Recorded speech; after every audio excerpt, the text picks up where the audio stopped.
Before the begin main event, we will to prayer who will be led by Dr. Fahrudin MAG. The time is yours. Assalamualaikum warahmatullahi wabarakatuh. Ladies and gentlemen of international conference participants whom I respect. Let us pray to God according to our respective belief. And allow me on this occasion to lead a doa based on Islamic religious belief. A'udzubillahi minasyaitonirrajim. Bismillahirrahmanirrahim. Alhamdulillahirabbil alamin. Hamdan syakirin, hamdan na'imin, hamdan yuafi ni'amahu wa yukafi mazidah. Ya Rabbana lakal hamdu kama yanbaghi li jalali wajhikal karim wa azimi sultanik. Allahumma shalli wa sallim ala sayyidina Muhammad wa ala alihi wa ashabihi ajma'in. Amin ya Allah ya rabbal alamin. Allahumma ya muqallibal qulub, tsabbit qulubana ala dinik. Allahumma aftah qulubana ka futuhil arifin wa nawwir qulubana bi hidayatil yaqin. Allahumma anfa'na bima 'allamtana wa 'allimna bima yanfa'una wa zidna ilma bi rahmatika ya arhamar rahimin.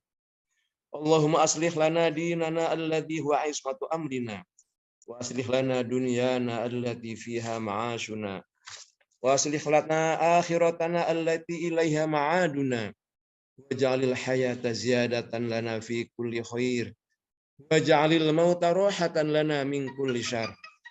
Rabbana la tu'akhidna in nasina aw akhtana. Rabbana wa la tahmil 'alaina isran kama hamaltahu 'alal ladzina min qablina. Rabbana wa la tuhammilna ma la taqata lana bih. 'Afu 'anna waghfir lana warhamna anta maulana fansurna 'alal qaumil kafirin.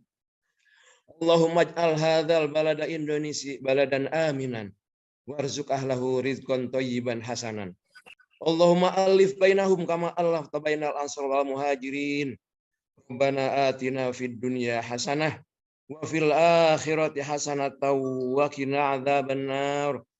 Subhana rabbika rabbil izzati amma yasifun wa salamun alal mursalin walhamdulillahi rabbil alamin. Wassalamualaikum warahmatullahi wabarakatuh.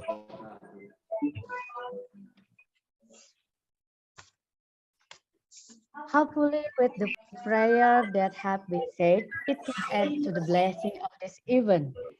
Ladies and gentlemen, then the report of the chairman of International Conference on General Education, which on this occasion was represented by Vice Chairman of International Conference on General Education, Dr. Muhammad Farhan. Time is yours. Thank you, Master of Ceremony, Ms. Vini, who has given me the time and opportunity. Bismillahirrahmanirrahim. Assalamualaikum warahmatullahi wabarakatuh. Good morning, everyone. Salam sejahtera, Om Swastiastu, Nama Budaya, Salam Kebajikan Rahayu. The Honorable Vice Rector of Universitas Pendidikan Indonesia, Profesor Dr. Bunyamin Waktu, MAMPD, the Honorable Presenter from Swiss Canal University, Egypt, Professor Dr. Muhammad Imam Daud, the Honorable Presenter from the University of California, America, Professor Muhammad Ali MSc PhD, the Honorable Dean of the Faculty of Social Science Education, Universitas Pendidikan Indonesia, Profesor Dr. Agus Mulyana MHum. Thank you, Prof, and thank you everyone for coming to this event.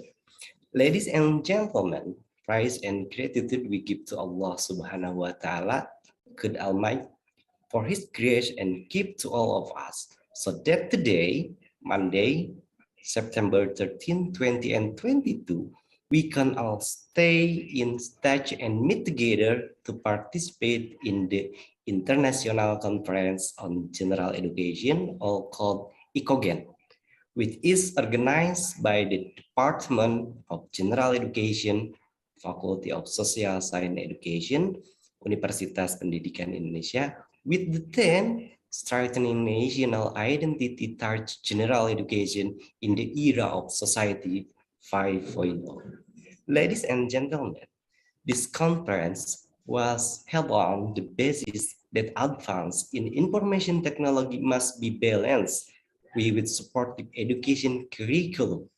So as the produce individual who have soft skills so that they can compete globally. In addition, the synergy between the Industrial Revolution 4.0 and Society 5.0 in educational studies provide a new direction in the learning process. Technological advance in education that occur today do not recognize space and time and can take place without having to be in the classroom. Education is increasingly open and accessible. This means that advance in technology can make it easier for us to carry out the learning process. So we must be adaptive to these changes. We are still prioritizing character in the educational process. Rapid technological advance must be able to synergize with the capabilities and adaptation of human who operationalize technological result. Technology is not a tool that replaces the role of human, but the presence of increasingly advanced technology can be facilitated of human life, including in the field of education. So that the result of education become more advances, have character, and answer the challenges and changing society. Okay, ladies and gentlemen, the conference participants Recording in progress. totally 104 participants consisting of various professions, various agencies, various affiliation, and various educational background. Hopefully, with this diversity of participants, there will be a beautiful harmonization in building relation between academic. Finally, on behalf of the committee, I wish you congratulations on participating in the entry series of the event that have been prepared. Hopefully, the knowledge will be useful for all of us. Amin ya Allah ya Rabbal Alamin. And do not forget, we apologize profusely for all the shortcomings and mistakes in organizing this event. Thank you very much. Wassalamualaikum warahmatullahi wabarakatuh. Om Santi. Waalaikumsalam warahmatullahi wabarakatuh. Namo Buddhaya, salam kebajikan. Thank you.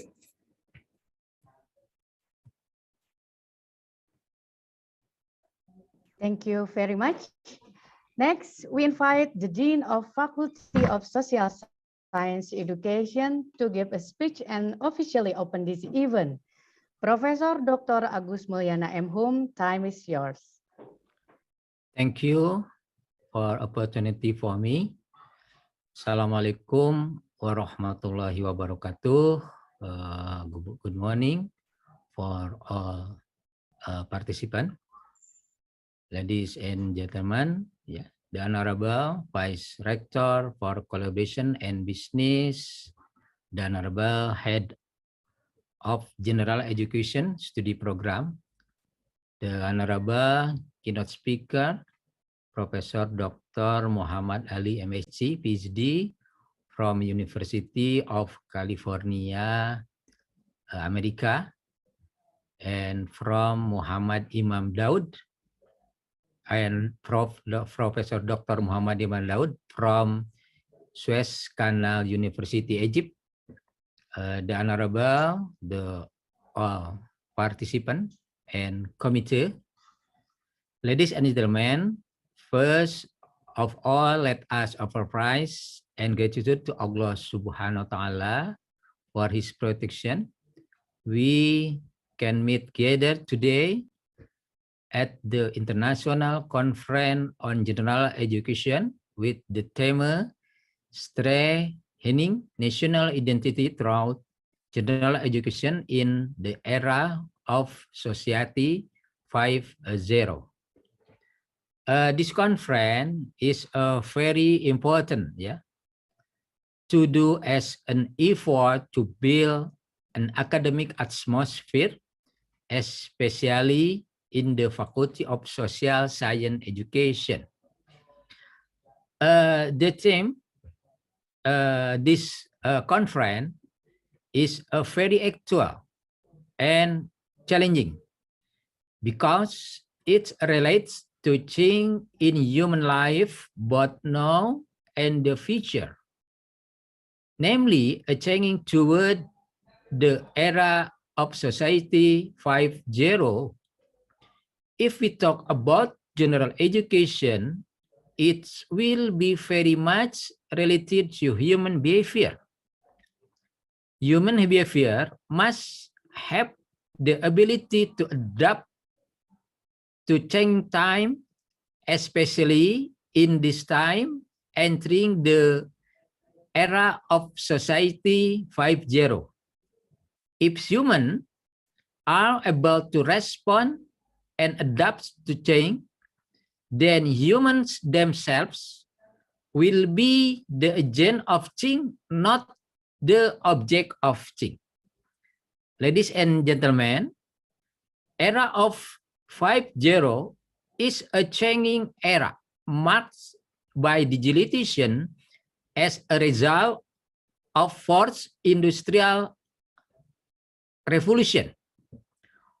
One side, digitalization will make it easier for humans to solve technical problems. But this convenience will also have an impact on individual character in dealing with problem. Not a few generations not that are facilitated by digital technology are not strong enough to face problem. For example, tend to be crybaby and don't have strong mentality. Therefore, through general education, how can you develop various learning models that are able to develop students who have strong mentality and creativity, innovative character? Ladies and gentlemen, finally, I wish you be happy discussion and share for of ideas so that solutions are found in dealing with the impact of era society 5.0 on individual lives. Let's open this conference together by saying Bismillahirrahmanirrahim. Good morning. Assalamualaikum warahmatullahi wabarakatuh. Waalaikumsalam warahmatullahi wabarakatuh.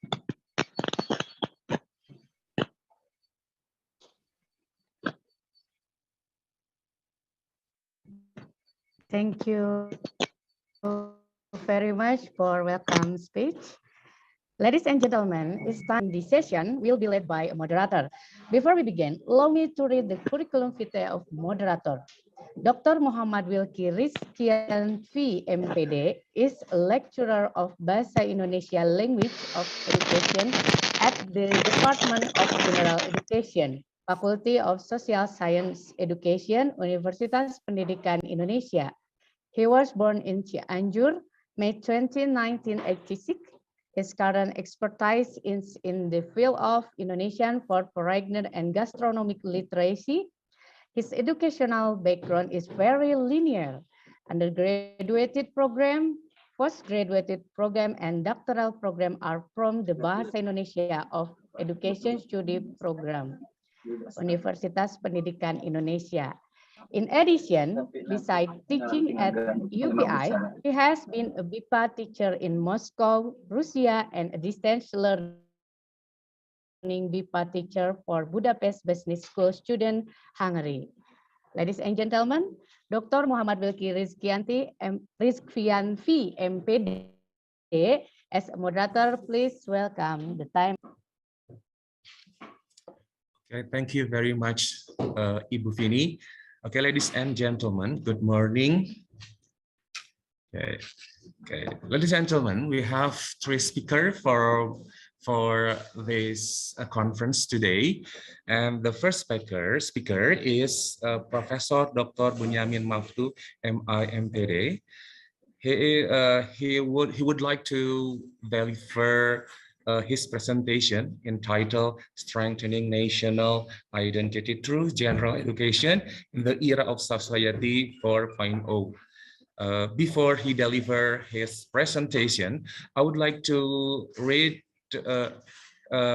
his profile. Okay, ladies and gentlemen, Professor Dr. Bunyamin Maftuh, MPD, MA, is a lecturer in Pancasila Education and Civic Education at the Department of General Education, Faculty of Social Sciences Education, Universitas Pendidikan Indonesia.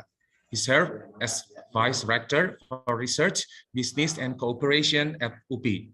His expertise are in the fields of elementary school learning models, theory and practice of social studies learning in elementary schools, global education, multiculturalism, and conflict resolution. His educational background are for bachelor degree in the Department of Pancasila Moral Education and Civic, or PMPKN, at IKIP Bandung in 1985, and master degree in the Department of General Education at IKIP Bandung in 1990, and master degree too in Department of Early and Middle Childhood Education in Social Studies in the Ohio State University, Columbus, Ohio, USA in 1995. And then he taken his doctorate program at the Department of Social Science Education, Universitas Pendidikan Indonesia in 2005. So, ladies and gentlemen, we move to Professor Dr. Professor Dr. Bunyamin Maftuh delivered to his presentation. So for Professor Dr. Bunyamin Maftuh, MPD, you have 30 minutes for deliver your presentation. So Professor Dr. Bunyamin Maftuh, MPD, the time is yours. Thank you very much, Pak Dr. Wilkie. Bismillahirrahmanirrahim. Assalamualaikum warahmatullahi wabarakatuh. Selamat pagi, very good morning. Salam, Om Swastiastu, Namo Buddhaya, salam kebajikan. The Honorable Professor Agus Mulyana, Dean of Faculty of Social Science Education.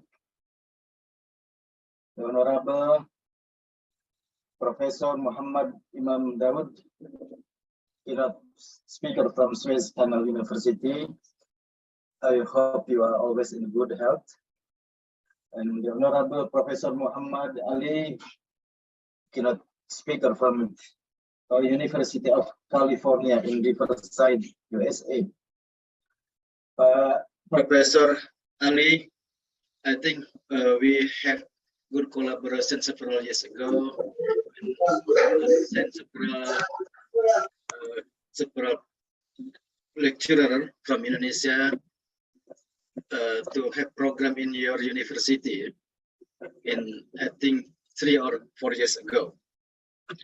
And Honorable Dr. Walim, the head of Department of General Education, and Dr. Fahrudin, the secretary of Department of Education, and ladies and gentlemen, all participants, please allow me to share my presentation here. I would like to present, this is about general education in the era of Society 5.0. I will present in general. I hope this is enough for 30 minutes here.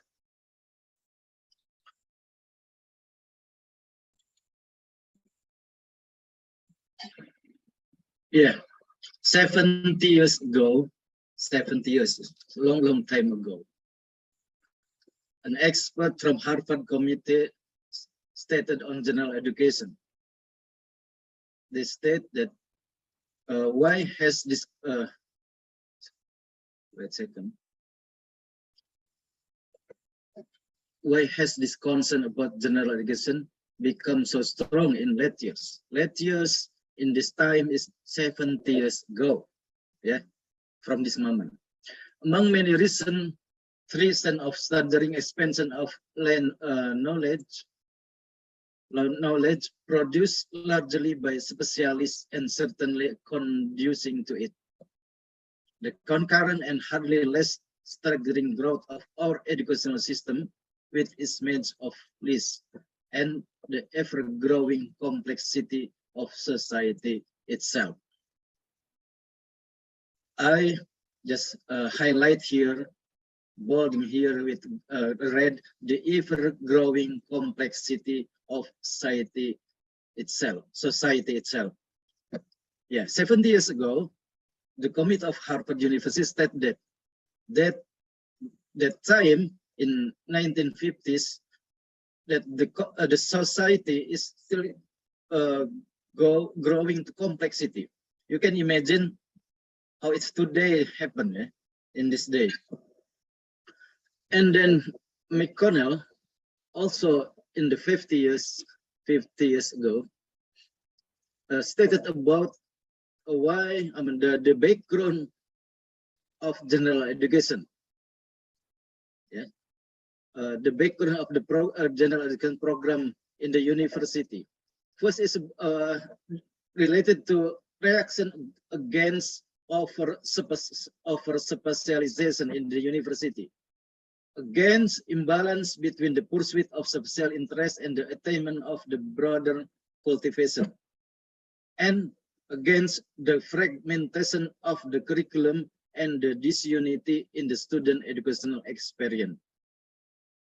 This is the three main background why there is program what we can call general education. Now, after the 70 years, so I mean in the our world today, there are new trends. First, the rapid advancement in science tech, yeah, especially in the advancement of ICT, and then we all know about the Industrial Revolution 4.0, and then Society 5.0, and then global connectedness and interdependence, and of course, global economic integration. These are the new trend or new phenomenon in our world that happen today. Yeah. Then this is of course the challenge for general education. Yeah.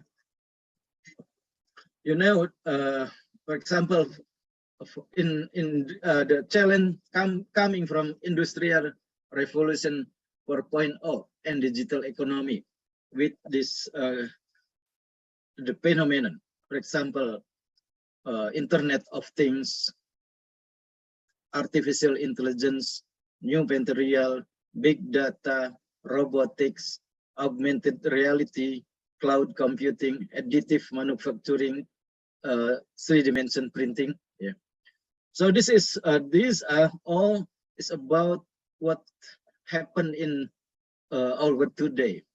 This is mostly about the advancement in science and in technology that influence our life.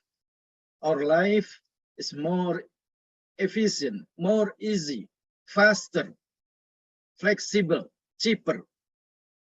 These all phenomenon influence our life daily, yeah, our life daily.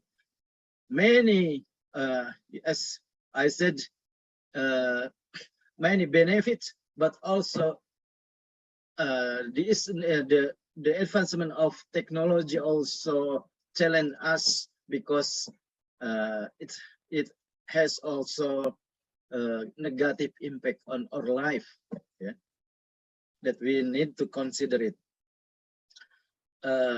So after the Industrial Revolution, so coming the idea of society 5.0.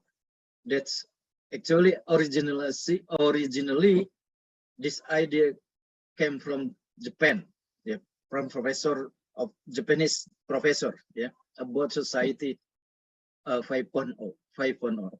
The society 5.0, this means the stage of development of humanity, yeah, that the humanity have several revolution in society revolution. For example, society 1.0 is about the initial stage is hunting society, and then move to agrarian society, and then move again in 18th century to become industrial society, and then in the end of the 20th century that we can also observe it, the information society, and now we are in the time of society 5.0. As I mentioned that what industrial revolution 4.0 and also society 5.0 also have several impact. Several impact. For example, there are several job loss today. Yeah? For example, because we do not need again postman, travel agent, insurance agent, accountant, bank teller, printer, cashier, maybe teacher or lecturer, because maybe in this in the future will be replaced by machine or by robot or etc. Yeah? But as you know that in this time also there are new job that new job in the digital era. This is a new job for especially for the young generation. Content creator, digital marketing, content writer, software application developer, social media specialist, web developer, yes, search engine optimization specialist, digital public relation, cyber security, etc. All this job is related to the advancement of ICT, yeah, and will make the people more convenience in the life during this century. Actually, what is the society 5.0? This is the definition that we can find in the internet. Yeah, society 5.0 is a human-centered society. Human-centered society that balance economic and technological advancement to solve society problem with super smart AI data system, artificial intelligence data system. Yeah. It represents a new vision for a smart society, smarter society, where human, nature, and technology create a sustainable balance enhanced by data.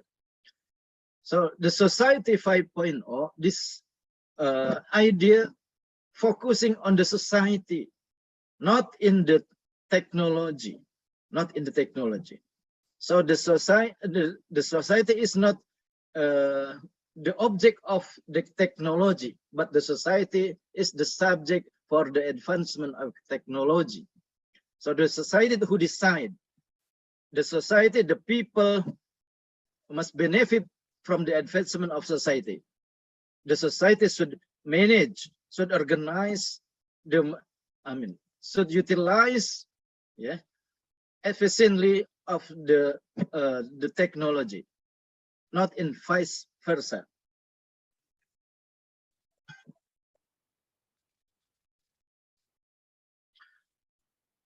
So the society 5.0 aims to resolve various modern social challenges by incorporating game-changing innovation such as the Internet of Things, robotics, AI and big data into all industries and social activities. This means that all advancement in technology must give benefit and can be used for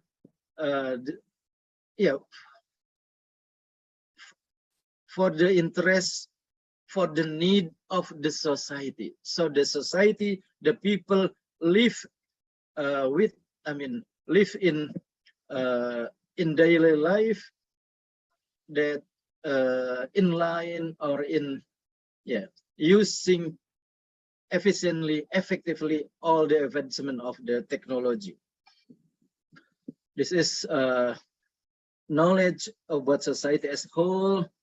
Yeah, in like this. This is of just example. An example of people in the society 5.0 living together with the advancement of technology, science and technology. Yeah, this is for example, in this time we can use all this advancement in science and technology for the interest of the people. Yeah. Now I would like to request you to discuss about the role of general education. Yeah, how important general education play important role in the era of industrial revolution of 4.0 and the society 5.0. I just quote. This is the quotation from Philip Penick that remind us that general education is the process of engendering essential meaning. This means that general education is not focusing on improving the intellectual of the student or the people, but mostly how to develop, how to, in general, the value, important characters, important moral to the student. Yeah. So the affective domain is more important. Yeah. More be emphasized in general education. It's not on. Focusing on values or the meaning, essential meanings, does not mean to avoid the importance of knowledge or intellectual or skill. But for general education, we have to build student as comprehensive or integrated personality of the student, and this means that we will focus on developing essential meaning or essential values or essential character of the student.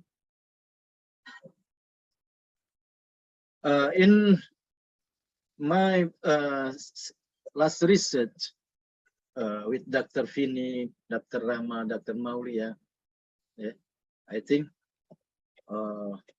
we try to find to do research to find about what are the core values of Indonesian general education in the university.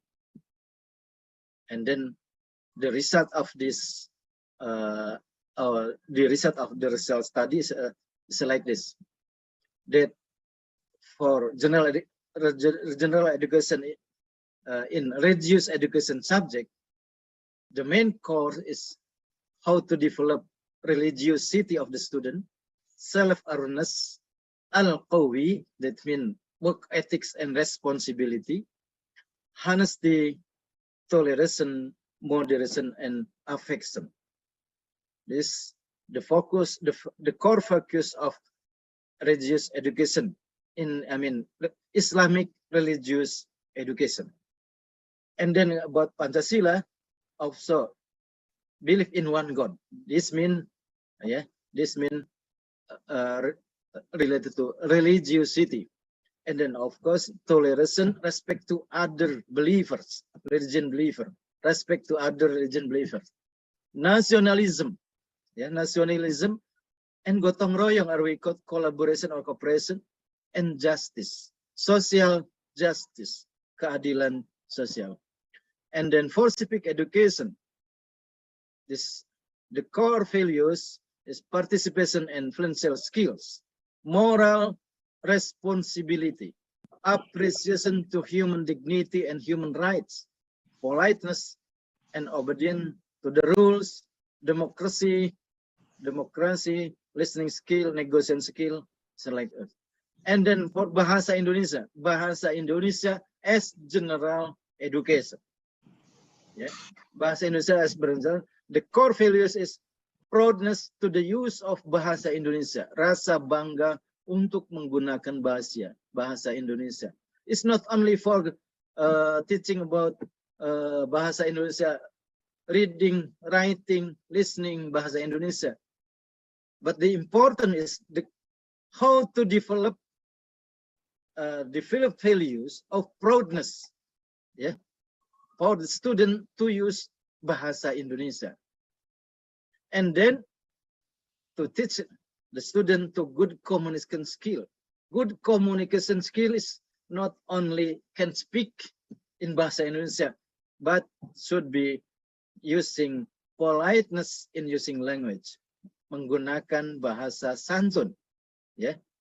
And then of course, yeah, bahasa also teach about honesty, especially in writing academic articles, not doing plagiarism, is like that, ya. Ya, kejujuran dalam menulis, tidak menggunakan plagiat, ya, seperti itu.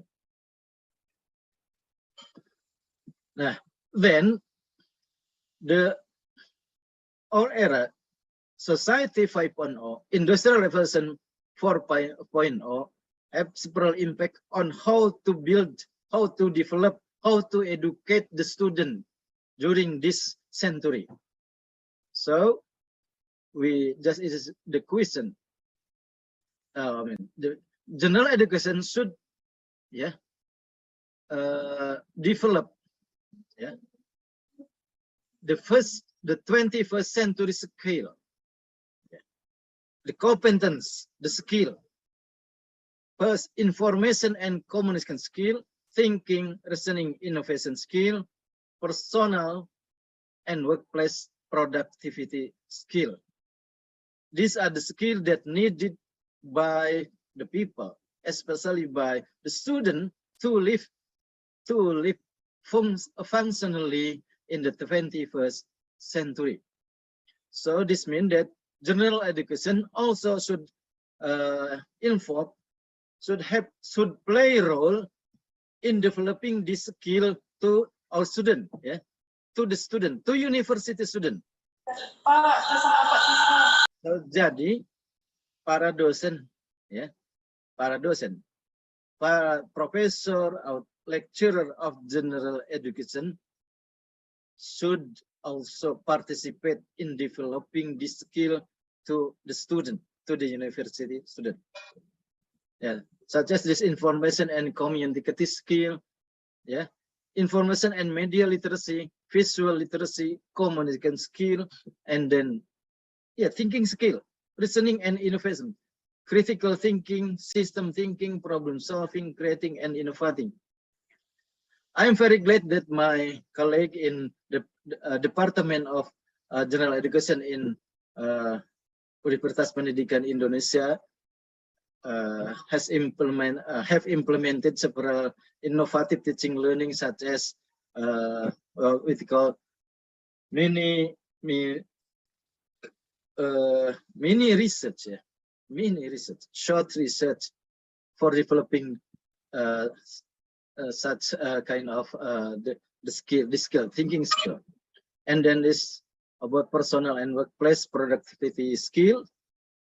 Yeah, we have to teach students through general education, to Pancasila, to civic education, through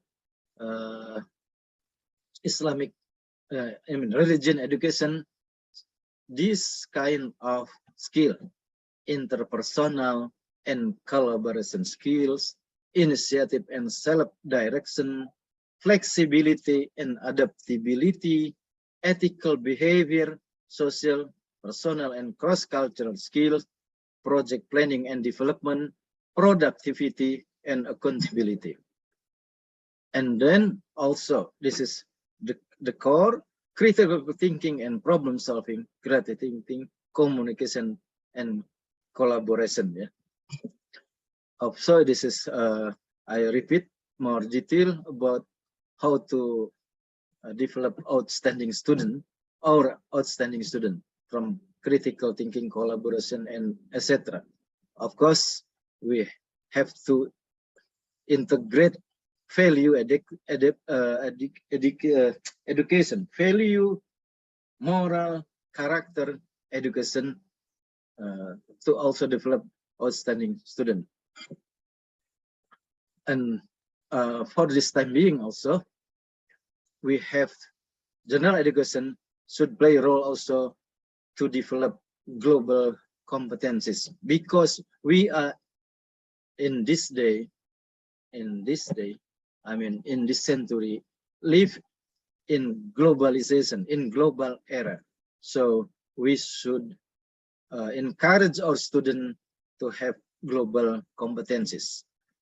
And then general education subject should encourage, should develop, should educate global competences to our student, yeah, such as appreciation of culture, other culture, evaluation of information, cross-culture common sense skill, perspective taking, intelligent humility, divergent thinking, and then technological literacy. This is also about characteristic of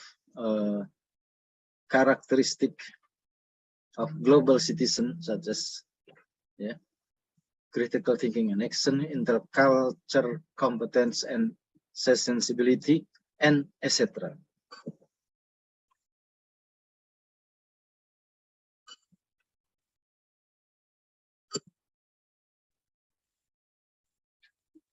And then how to strengthen competencies of university teaching staff.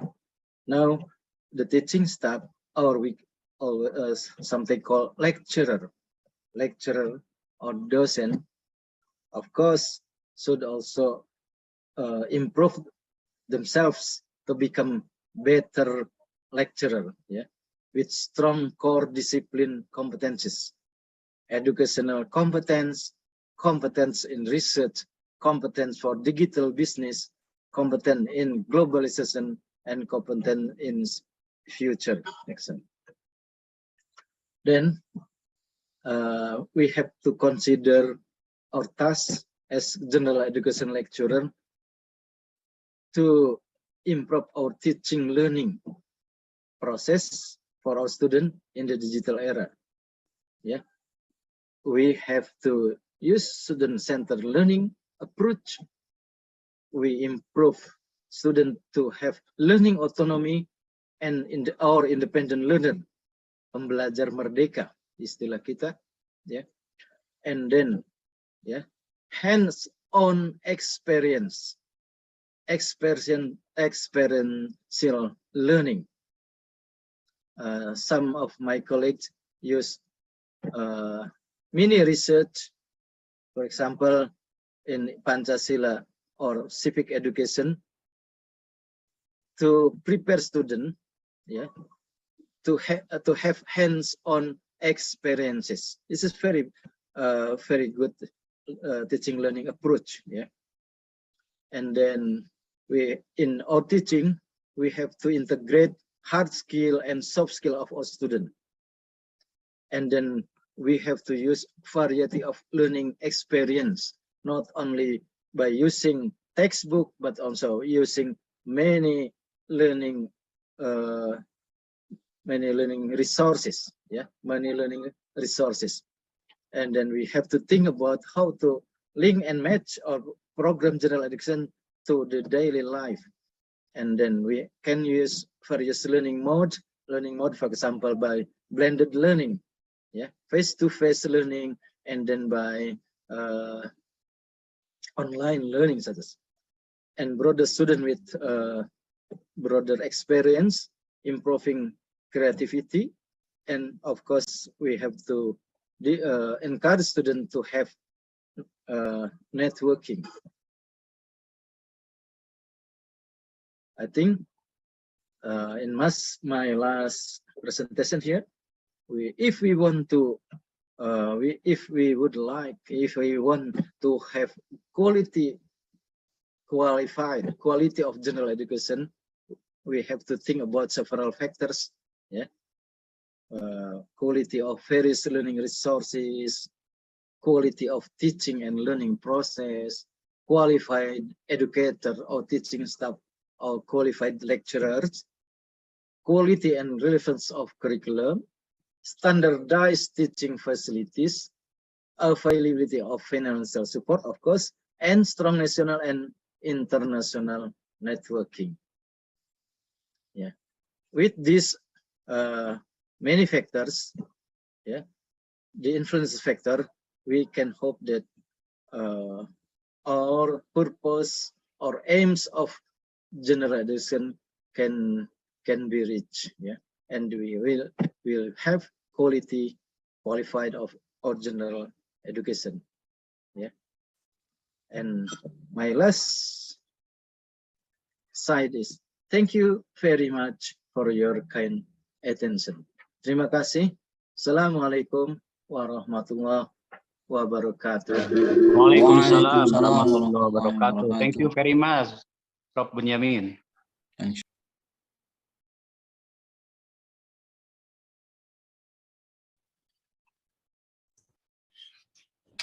Okay, thank you very much for Professor Dr. Bunyamin Maftuh, MA MPD, who have delivered his presentation. I hope his presentation give us information and knowledge and very helpful, ladies and gentlemen. But unfortunately for this session, there is no Q&A session, ladies and gentlemen. So we move to other session to Professor Muhammad Ali, Master of Science PhD. Are you here, Professor Muhammad Ali? Yeah, I'm here. Can you hear me well? Okay, great, Professor Muhammad Ali. So clearly, your voice is so clearly.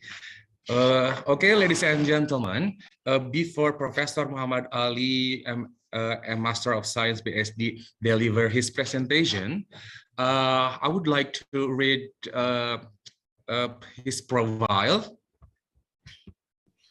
Okay.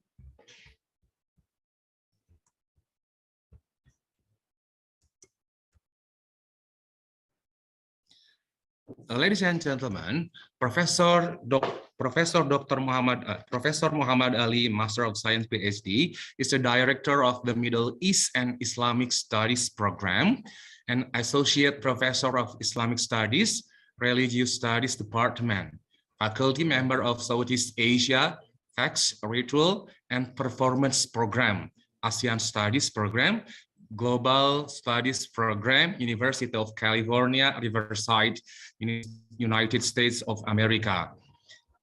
His background education for bachelor degree, he received Bachelor of Art in Islamic Studies, the State Islamic University, Syarif Hidayatullah, Jakarta, Indonesia. And for his master degree, he taken in management, Grenoble, Paris. My pronounce is correct, Professor Muhammad Ali? Grenoble? Grenoble. Oh, Grenoble. Okay, in management or management? Yeah, that's Management. fine. That's fine. Okay, Management, Grenoble, Paris, and University of Indonesia. And then he's taken Master of Science too in Islam and Politics, Islamic and Middle Eastern Studies, Edinburgh University, Scotland, UK. And he's taken his PhD degree or doctorate degree in History, Southeast Asia, Minor Fields, World Europe, Middle East, and University of Hawaii at Manoa, Hawaii, USA. Okay, there is many paper that have written by Professor Muhammad Ali. I think more than 20 paper, right, Professor Muhammad Ali? There is for book, there is 1, 2, 3, and book chapter. There are 1, 2, 3, 4, 5. It's so many paper that have written by Professor Muhammad Ali, ladies and gentlemen. Okay, ladies and gentlemen, Professor Muhammad Ali will be deliver his presentation with the topic entitled "The Role of General Education in Strengthening Individual and Community in the Society 4.0 Era." And Professor Muhammad Ali, you have 45 minutes for deliver your presentation. And after that, we got our discussion around 30 minutes.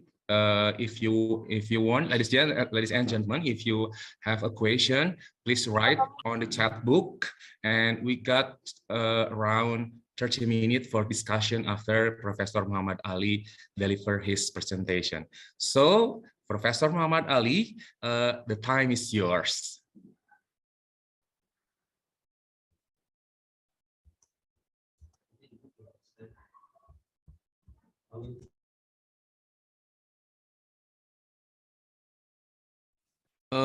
Professor, sorry, you still mute your sound.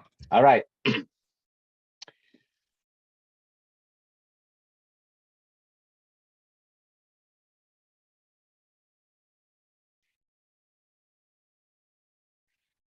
Okay, can you hear me now? Yes, Professor, so clearly. Society in an era of Society 5.0, 5.0. And I'm very pleased that I am talking with Vice Rector of Universitas Pendidikan Indonesia, Professor Bunyamin Maftuh, whom I know quite well, and we met years ago, I believe in Salatiga, and after that we had some collaborations, and some of the lecturers on Islam, they come to my university to take some courses on religious studies and other courses. I will be focusing on general education and critical thinking. I heard some of the presentations by Professor Bunyamin Maftuh earlier. There are some overlaps. So Professor Maftuh already talked about some of the things that I will be presenting today.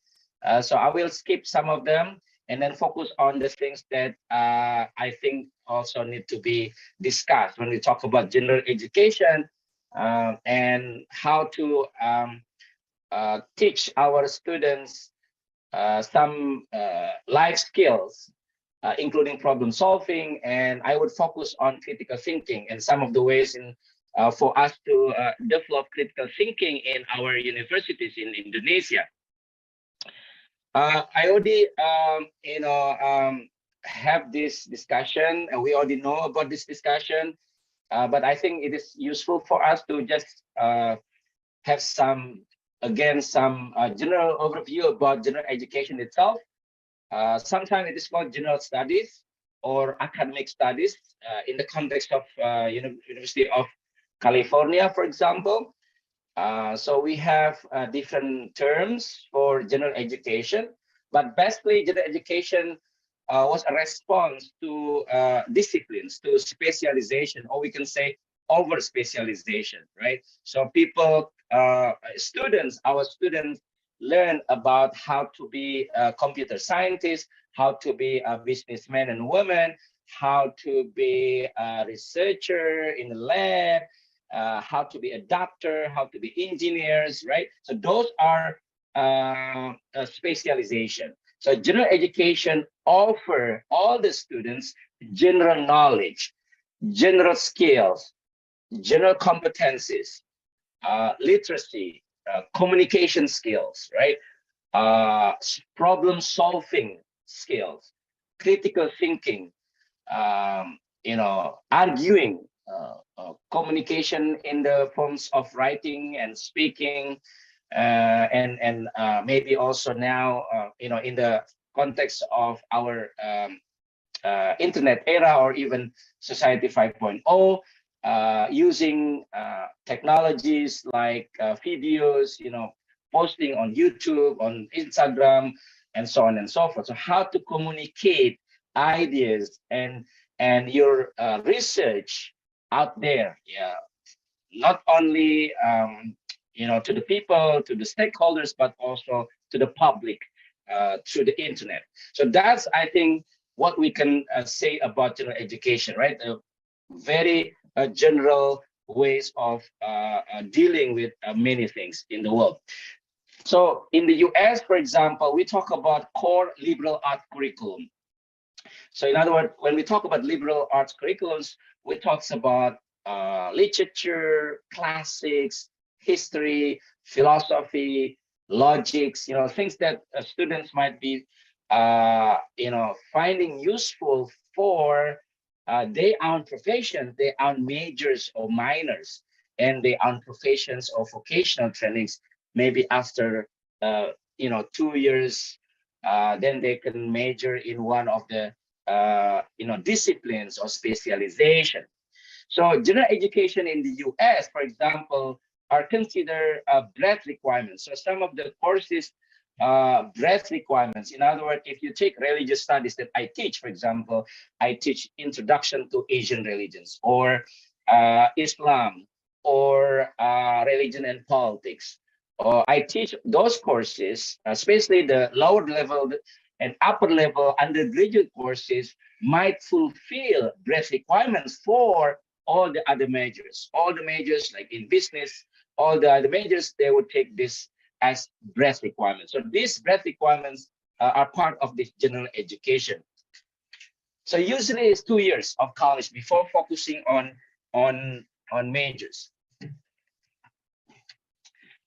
So you see here some of the categories in education in the context of the US, that they can have a global awareness, that they are not only a citizen of United States of America, but they are also a citizen of the world, right? Global awareness that things that happen in Africa, things that happen in Indonesia, things that happen in the Middle East, in Europe, they are aware of that, right? So global awareness. So global education prepare our students to this, global awareness. Then you have also historical perspectives, because things that are present, that happen today, like conflicts, like global warmings, like pandemics, right? The COVID-19 pandemics. There's some parallel lessons that we can learn from the past, from history. So historical perspectives is one of the skills needed even for businessmen and women, for engineers, for doctors, for politicians. Everyone need to have that kind of historical perspective, right? Then you have a scientific reasoning. We talk about science and scientific reasoning, method ilmiah, right, in Indonesian context. So I think that's also one of the key skills. Quantitative reasoning, usually we learn about statistics, for example. That's not one example, or mathematics, for example, right?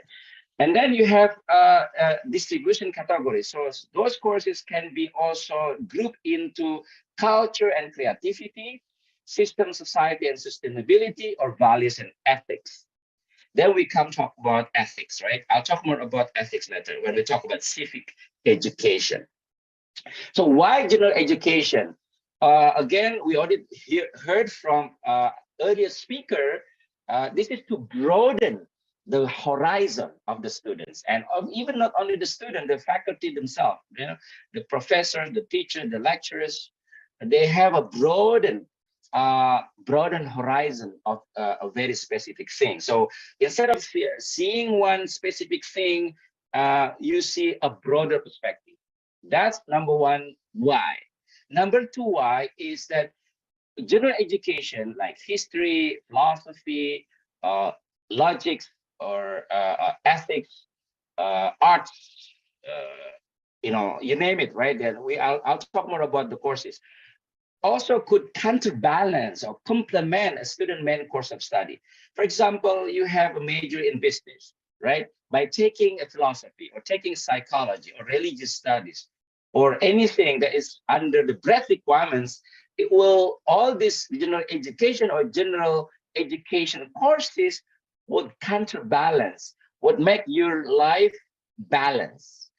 Professor Maftu already mentioned about holistic, right? Being a holistic, seeing a student as a holistic individual, right? Holistic human. So I think that's one of the why questions that we need to answer so that we can still keep our general education. Number three is it also lays the framework for the major course for the student future careers. It helps students future careers. So whatever they want to be, you want to be a doctor, you want to be an astronaut, you want to be an engineer, you can start from taking this general education, right? So those are why general questions thing. So at UCR, I teach at UCR, University of California, Riverside. For example, it says, while fulfilling your breadth requirements, you will develop critical thinking skills. Yeah, one is critical thinking skill. This is that I will focus on later. Yeah, I will focus on critical thinking.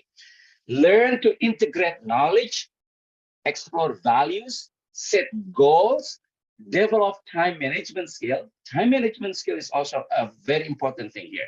Time management, especially now when you are always distracted by your cell phone, smartphone, right? You even sleep with your cell phones, right? You sleep by your cell phone, and then you wake up, you don't pray. You check out your Facebooks, you check out your WhatsApp and so on, right? So, but this is distraction and how we can manage our time. And that general education provides that, right? How to manage your time wisely.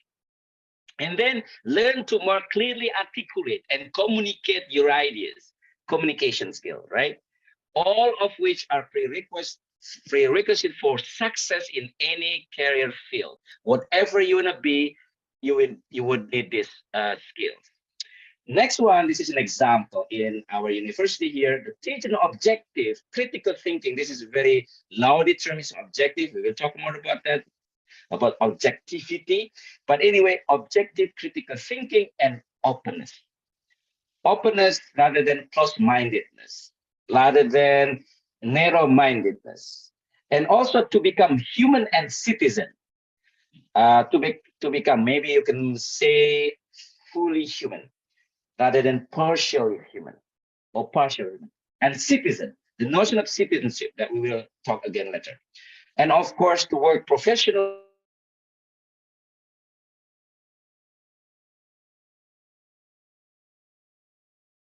You live in Africa, in Riverside, in Los Angeles, anywhere in the whole world, you can live well, whatever your profession is. That's a general education. This is just a slide from my BA degree here at UC Riverside, that you can see some of the courses that we consider general education, right? You can see here English is the language. In Indonesia, of course, Bahasa Indonesia, right? But in the United States, you teach English composition or writing or academic writing. So English composition is a requirement. It's breadth requirements for all the majors and minors at UC Riverside, where I teach. And then you have natural science, humanities, social sciences, and there is one point here, ethnicity. There is a course, ethnic studies or introduction to ethnic studies, because United States of America is in the context of race. One of the identity marker in the US is race or ethnicity. Of course, there are two different words. But anyway, in Indonesia, for example, ethnicity is also important, but it is quite more important in Indonesia about religion, for example. We will talk more about that later. So anyway, the courses that you offer as general education vary and could change over time. They are not static. You can change this, which courses that might be needed for preparing our students to live well in the society, now in the society 5.0, for example. This is just an example of my course teaching American students from different backgrounds, different religions, different gender and sexual orientations. They teach my course Islam in America, and then they come to the masjid or the mosque and then discuss, right? They ask questions. Why will Muslim women wear the headscarves, for example, right? Why will Muslims would, go to Hajj for pilgrimage? And why, right? So they ask questions, why? And that is one of the ways of learning. And that is one of the breadth requirement. It's a general education.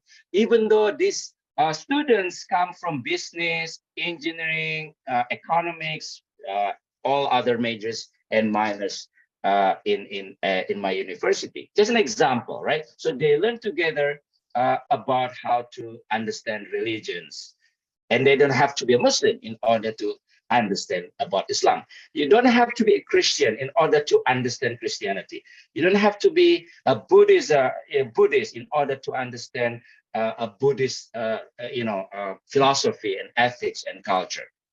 So, of course, there is some critics, some critics about, our education. Even in America, there's some criticism that our education is too much about specialization, too much about how to get money, how to, to get job, right? There's nothing wrong about getting job, but it is more than that. Education should prepare our students to become a better human, fully human, to be a good citizen, and so on and so forth, right? So that's why this is here. You know it. I think I'm very sure that everyone here in the conference know about life skills, right? Just to remind everyone here, learning to know, learning to do, learning to be, and learning to live together. Okay, this is together. I'm sure that it's missing here, but to live together. So then you have some of the skills needed and some of the values needed here, like creativity, empathy, showing empathy, like people are suffering. So we have empathy toward them. Resilience, for example, the notion of resilience under the pandemic, for example, to what extent we become resilient, are we frustrated, and how our students and professors and people, become patient, resilient, even under the crisis like pandemic, for example, right? All these things, life skills, hopefully are trained in the general education courses. Learning to know, learning to do, learning to be, and learning to live together. So the courses might change. The courses vary over time. You can use this as just an example, right? In the US, in Indonesia, you have Bahasa, you have English. So you have one Bahasa, your own mother tongue, and then you have a foreign language. Hopefully that you have a foreign language. So you might learn about English or French or Arabic or Mandarin or Korean, whatever foreign language that you think is important for you, for preparing you also. Natural sciences, I already mentioned about it, arts and humanities, social sciences, but I also want to include the diversity, inclusion, and equality, because I believe our theme is about national identity, right? About strengthening nationalism, right? There's a sense of nationalism. our nation, in the context of Indonesia, for example, needs the diversity thing. In the US, I have, for example, here at UC Riverside, diversity, equity, and inclusion. So there is an office under the university that is in charge of everything about diversity. So you have an office of diversity, equity, and inclusion. I'm not very sure if some of our university in Indonesia have this kind of office, yeah, about diversity, about keragaman or kebinekaan or kemajemukan or pluralitas. You can use local terms, equity, persamaan, and inclusion. Yeah, so this is to make sure that students are not discriminated. Yeah, that faculty, the teachers, the professor are not discriminated. Yeah, so this is for about non-discrimination on the basis of religion, ethnicity, race, sexual orientation in the context of Indonesia, United States of America. Anything that is protected has to be protected. So you can wear hijab, even here you can wear the niqab. You know, in the US it doesn't matter because if it is part of your religious identity. And that's not a problem in the US. Hijab is not, it's not prohibited. It's not banned. In the US, it's a diversity.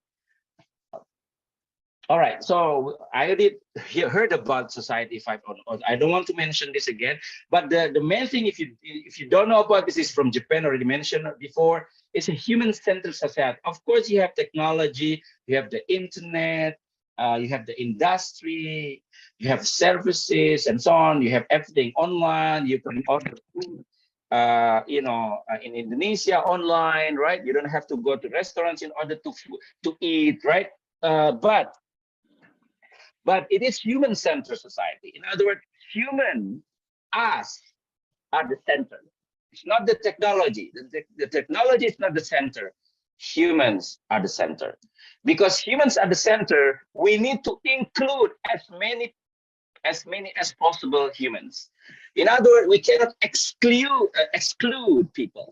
We cannot exclude. In the context of Indonesian universities, I believe, you cannot exclude non-Muslims, or we don't have the terms for that. Christians, Buddhists, Hindus, Muslims, all religious, communities to be students and to be faculty members in Universitas Pendidikan Indonesia, for example, UI or ITB or UGM or other universities and colleges. So, because the more diverse, the better education would be. The more diverse, the better. The more inclusive, stronger, sounder. And it is about opportunity for all. And it is within this context, yeah, that I think inclusivism or inclusion, diversity and equity are very, very important in order to live well in the society of today and even the next one. So we know that in Indonesia, it's quite different, it's quite unique. We talked about Pancasila, believe in one God, about social, about social justice, about democracy, about nationalism, about humanism. And then you have Constitution 1945. We have Bhinneka Tunggal Ika, Unity in Diversity. We have Negara Kesatuan Republik Indonesia. Yes, those are some of the pillars of the state and nation, and those are taught or trained or as part of the curriculum, right? In Indonesian universities. The point here is the diversity. Yeah, as long as we can teach about diversity, that we are not only peoples who live in this earth, that we come from different backgrounds and we live with peoples from different backgrounds. And this is very important. And we see some of the changes in our national educational system about that, right? About the goal of education. I don't want to go into detail about this. So I cite our earlier speaker, Professor Bunyamin Maftu, about general education. I think that's a really good, work that you can read about general education in general. So in the context of Indonesia, I think why teach general education, especially that focus on civic values, about being good citizen in Indonesia and also global citizen. One, Indonesia is the world's fourth most populous country with over 275 millions, maybe more. So number 4, after China, India, United States of America, and then the Republic of Indonesia. So number 4, that's a huge thing. Number 2, archipelago, more than 70,000 islands. This is 70,000 is just a round number, but it's much more than that. And over 300 ethnic and language. Again, there's some say there is 1,000 languages, some dying because very few people still speak the local languages. But anyway, we still have about 300 more languages apart from Indonesian language, right? Then we have a 6th official religion, which is not in the constitution. The notion of official religions in Indonesia is not in the constitution. It is only in the in the decrees, yes, ministerial decrees and some of the governmental documents, but they are not in the constitution. The Sikh religion that are under the Department of Religious Affairs are not unchanging. It could change over time, so we could later on 7, 8, 9, you name it. How many religions in the world today? More than 5,000 religions today. Yeah. And we might know only some, maybe 5, 6 or something. We can name it, but you have so many religious traditions today. And of course, in Indonesia, we also recognize hundreds of local religions. Local religion that are under masyarakat adat or kepercayaan, alih kepercayaan, and so on, but they are religions. If they say that they are religions, then we have to recognize them as religion. All right, so those are some of the things that we can teach in our universities. And this is important to have a historical consciousness, because some of our students, even the faculty members, have a very lack of historical consciousness. They don't know history. They just accept anything present. They just want to be present-minded, that they'll forget the past. So I think that's also another thing. History is one key element in order to prepare our student for a better citizen. Political polarization. This is one of the problems in Indonesia, not only Indonesia, in the US also. Yeah, political polarization. You are identified as pro or anti. Yeah, that's not the way citizens should work. Yeah, it's not about pro and anti. You name the person. Okay, I don't want to name the president, but pro and anti is this political polarization that even make people divided. And I think that's why teaching general education and that focus on civic values is an important thing.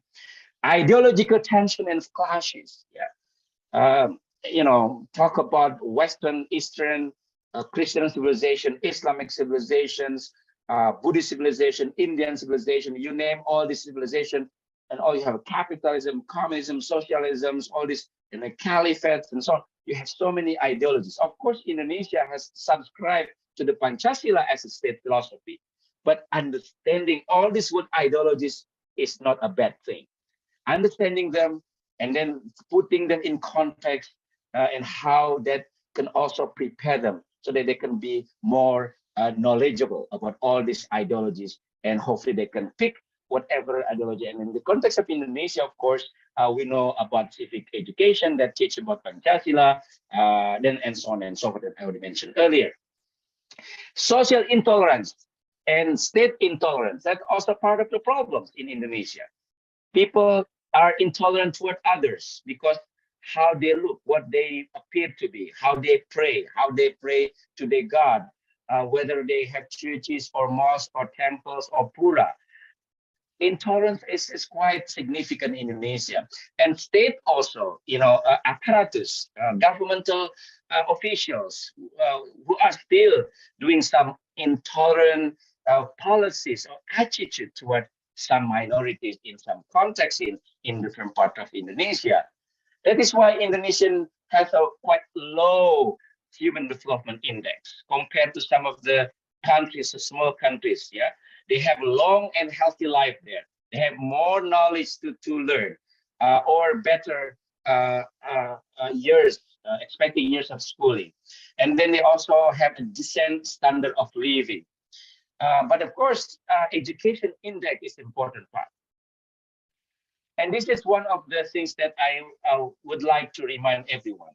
Yes, Indonesia is a tolerant, moderate, democratic country, fourth largest in the world. That is correct. However, we do have some problems and challenges. Even in our universities, there are faculty members, professors, students who are intolerant toward other students.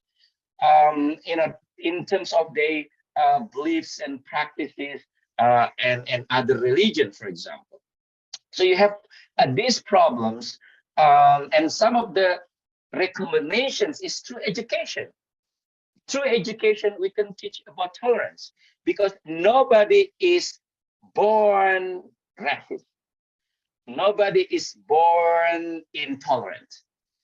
Intolerance is taught. Recording stopped. And socializing, through socializing and education. All right, and then you have this, 2045, Indonesia's development pillars, and that I think in line with our inclusive, teaching inclusive education. That is why humanities is very important. What it means to be human. We know about humanities, right? About philosophy, Recording in progress. Religious studies, but now digital humanities. Digital humanities is basically sources that we can use online about different subjects. Digital humanities is a new emerging thing that we can teach our students, and maybe also some of the faculty members. Civic education is one of the things, active sense of civic duty, global education to be a global citizen, but also narrative imagination. This is, to me, very important. It is our ability to understand the experience of life outside our own social and cultural context, because we live in a very, very pluralistic world. Offline, online, the same thing. We live in a very, very plural world. And that's why it is very important to learn about how to be actively empathy, how to show active empathy, not passive tolerance, but active engagement with the diverse world. Humanities can teach about history, about, you can talk about anthropology, religious studies, philosophy, education is one of the politics, and so on and so forth. So yeah, a lot. Yeah, we have humanities help our students, whatever they major and minor subject disciplines, they can learn something about the past, about philosophy, and so on. Again, this is about to live in coexisting with each other. Yeah. And religious studies, because I come from religious studies department, and I also teach history. I come from a history department. I come from Islamic studies department. I believe religion is one of the things that we should learn and study. Hopefully, not only normatively, but also academically. Of course, those approaches are not in contradiction to each other. Yeah, this is what we call confessional approaches and academic approaches to the study of religion. Confessional approaches that you study Islam in order to become a better Muslim. You study the Bible, New Testament, for example, to become a better Christian. That's a confessional approach. Our university in Indonesia, yes, teaches that. However, apart from that, I think within the context of our topic of general education, we need to also offer study of religion. The study of religion in a more historical way, in more sociological way, in more anthropological way, in more philosophical way, so that we can understand better who would be our friends, who are our co-workers, who are maybe also our family members, maybe also our other fellow citizens, and so on and so forth. So by understanding other religions, hopefully we can appreciate the diversity. We can engage the other critically. We can still believe in the truth of our religious faith, belief. At the same time, we can respect, honor other religious beliefs and practices. And this is one of the importances of the study of religion academically. So in other words, you don't have to teach only your own religion. You can learn about other religions, at least the basics of the other religions. So the religions that we know today in the world, there are so many different religions, right? And also there are so many divisions in religion. And religions are not fixed. Even though people believe that their religions are fixed from the time it was founded, but religions never really persist the way it was before. There is a changing nature of a religion. I can show you later if you ask me about that. And then you have a presence of religion in all walks of life, even though you are not religious. For example, in the United States, we have people who are not religious, but they have to understand that people around them are religious because maybe the employers or the employees are religious. They have to understand religion. And of course, religion have roots in history. So all these things are important, and general education would provide us, especially in our university levels. Yeah, philosophy is another thing. By the way, before I continue, how much time do I have, moderator, so that I don't go over the timing? I think until 9:45, Prof. Okay, so I have about 10 minutes. Yeah, 10 minutes, I think. Okay, no problem. Thank you so much. Okay. You are welcome. So you asked, okay. So besides religious studies, why do I mention philosophy? This is not like philosophy in a very detailed terms. Introducing our students about philosophy to think better individually and also to think better together. Because philosophy talks about truth. Philosophy discusses what is good, what is beautiful, right? We talk about art and creativity and imagination. Things that we have now, like your smartphones or Zoom technology, right? Or electric car, or the internet, wireless connection. I'm using Bluetooth now. That did not happen only by using what we consider as science. That happened because the founders, the inventors, had arts, had the sense of aesthetic, had creativity, had imagination. So imagination is very important in our education. So we cannot control, the imagination of our students. We have to broaden. Actually, we have to facilitate our students to imagine as far as possible, and that's really very important. This is one of the life skills, and then philosophy could also teach. It's about how to be true, how to be good, how to be beautiful, and of course things like freedom, justice. We already heard that from our earlier speaker about justice, about peace, about responsibility. All these questions we can talk, we can think about it better in philosophy courses. And of course, civic values that we already talk about on and on in my presentation. And you have models in Indonesia about multicultural education, peace education, global education, cross-cultural education, civic education itself, education for democratic citizenship. You can have a lot of models, education models. And all these models are an outcome of how to educate our students better, how to prepare them to live in the very, very complex, ever-changing society as we live today. And remember, I am, 40 years old, a little bit more, 46 years old, and our students, maybe 20s, on the, 70s, their age would be much different from our age.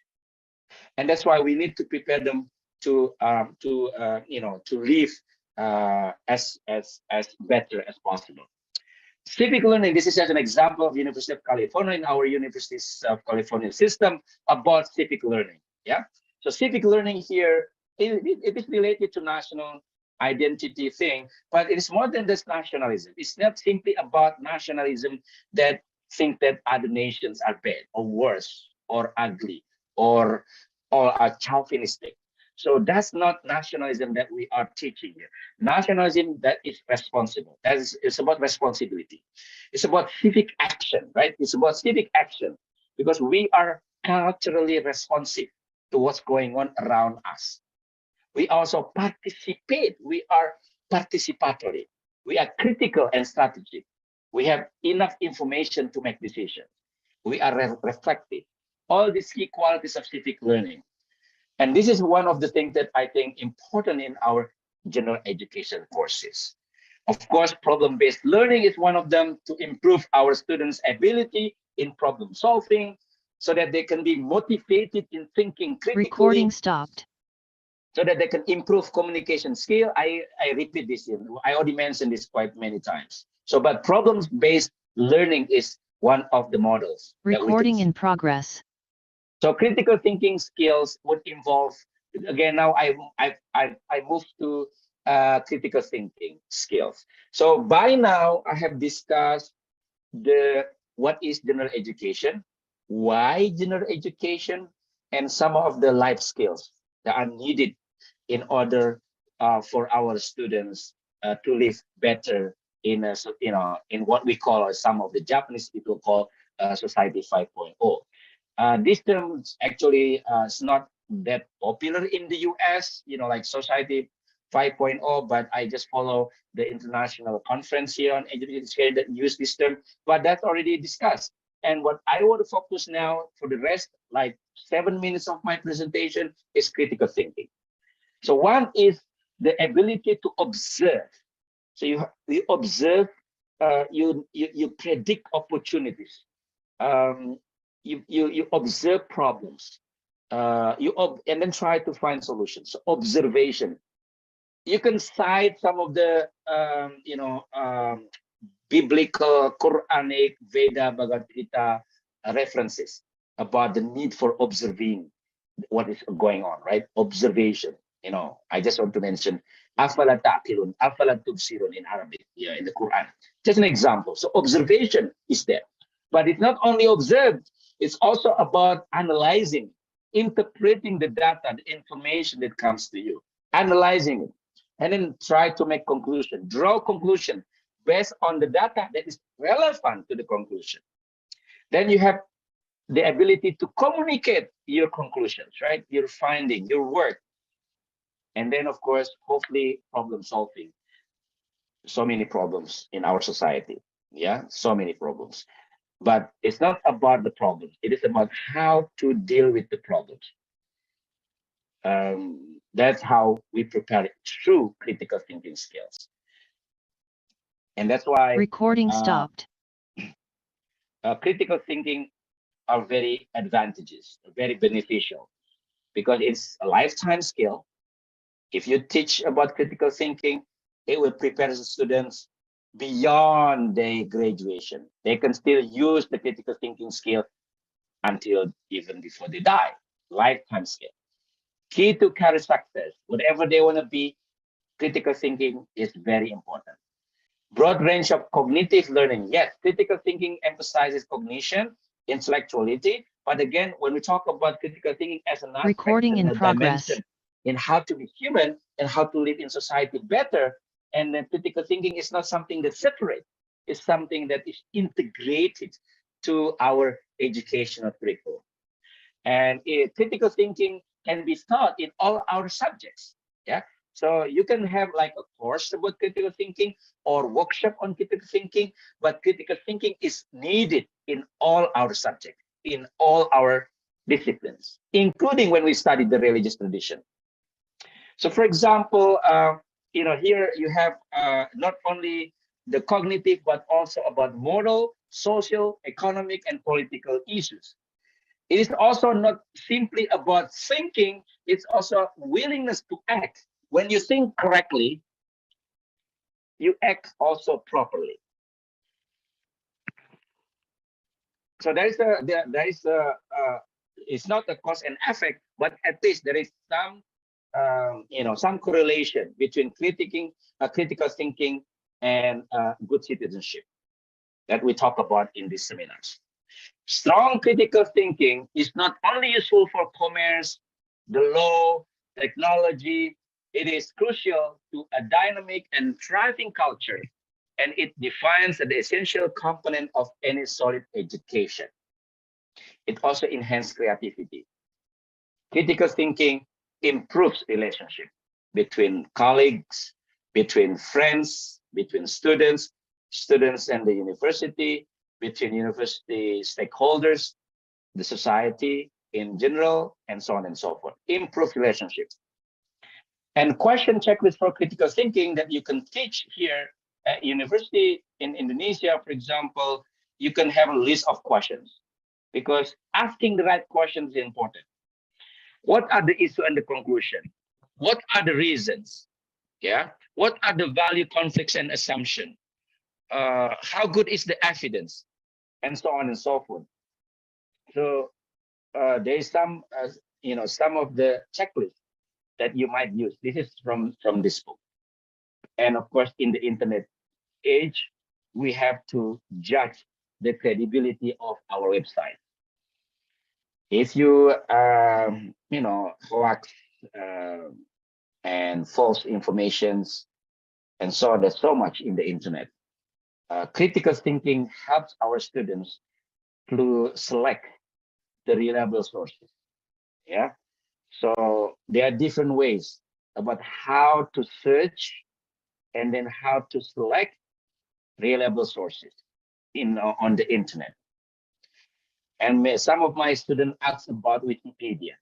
Yeah, Wikipedia. This is I agree with this opinion. Wikipedia could be a good and reliable source of information where they are inline citations to reliable published sources. In other words, it's not simply Wikipedia, but there are some published sources attached to it, and that's published sources more reliable. Those sources are the one that we need to search and use for our research, for our scholarship, for example. We cannot just accept and use any type of sources on the internet.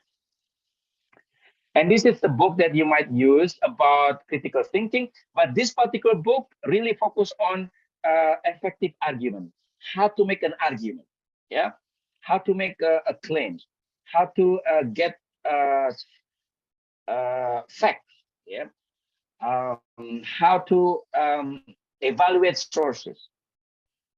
What are some of the fallacies, some of the problems when we make arguments, when we try to make claims? Some of the things that we need to really, I think, learn about effective argument. And when we talk about nationalism, why would people, for example, should subscribe to Pancasila, to Constitution 1945, to Bhinneka Tunggal Ika? We cannot teach students dogmatically. We cannot indoctrinate the students with dogmas. We need to ask them also to engage. Why, Pancasila? Why and why? I think critical thinking would help our education, would help our civic education much better than we use our dogma. All right. So what's next? This is the last. Yeah. Okay. Perfect. I have a perfect timing now. So the next, this is the last slide I have.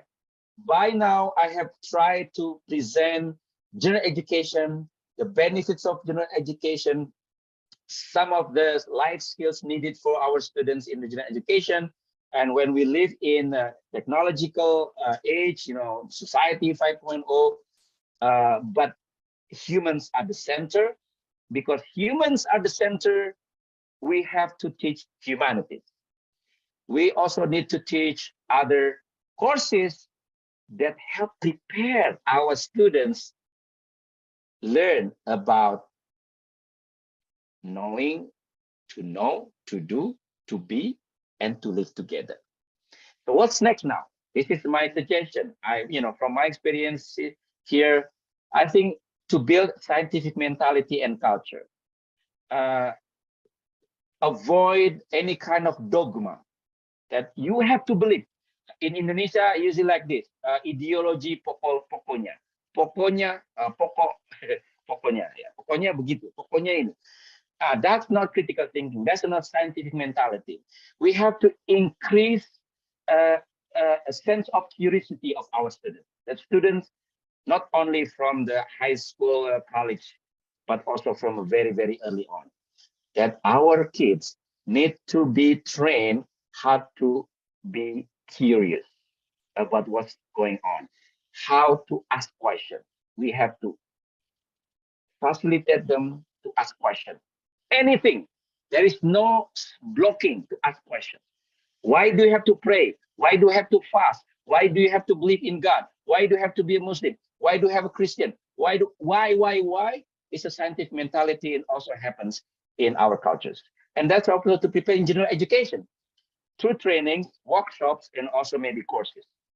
Improve the system, improve our academic and education. I know now we talk about curriculum Merdeka or and so on and so forth. I learned something about it.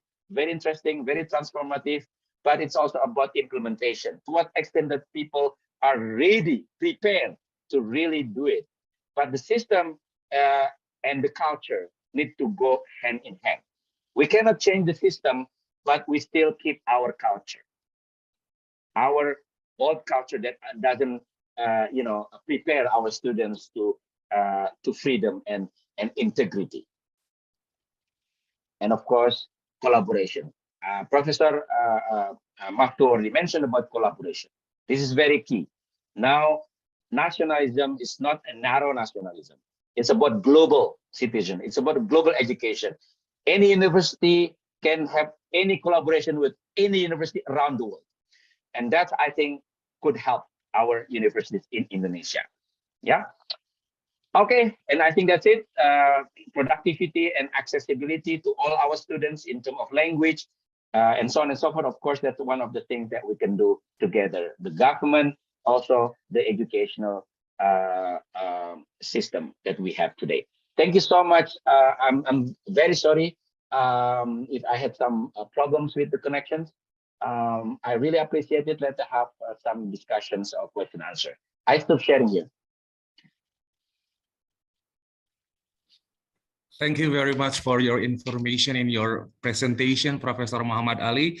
Before we move to other session in question and answer session, I would like to emphasize that from Professor Muhammad Ali presentation, because I think his presentation gives us some new perspective in general education.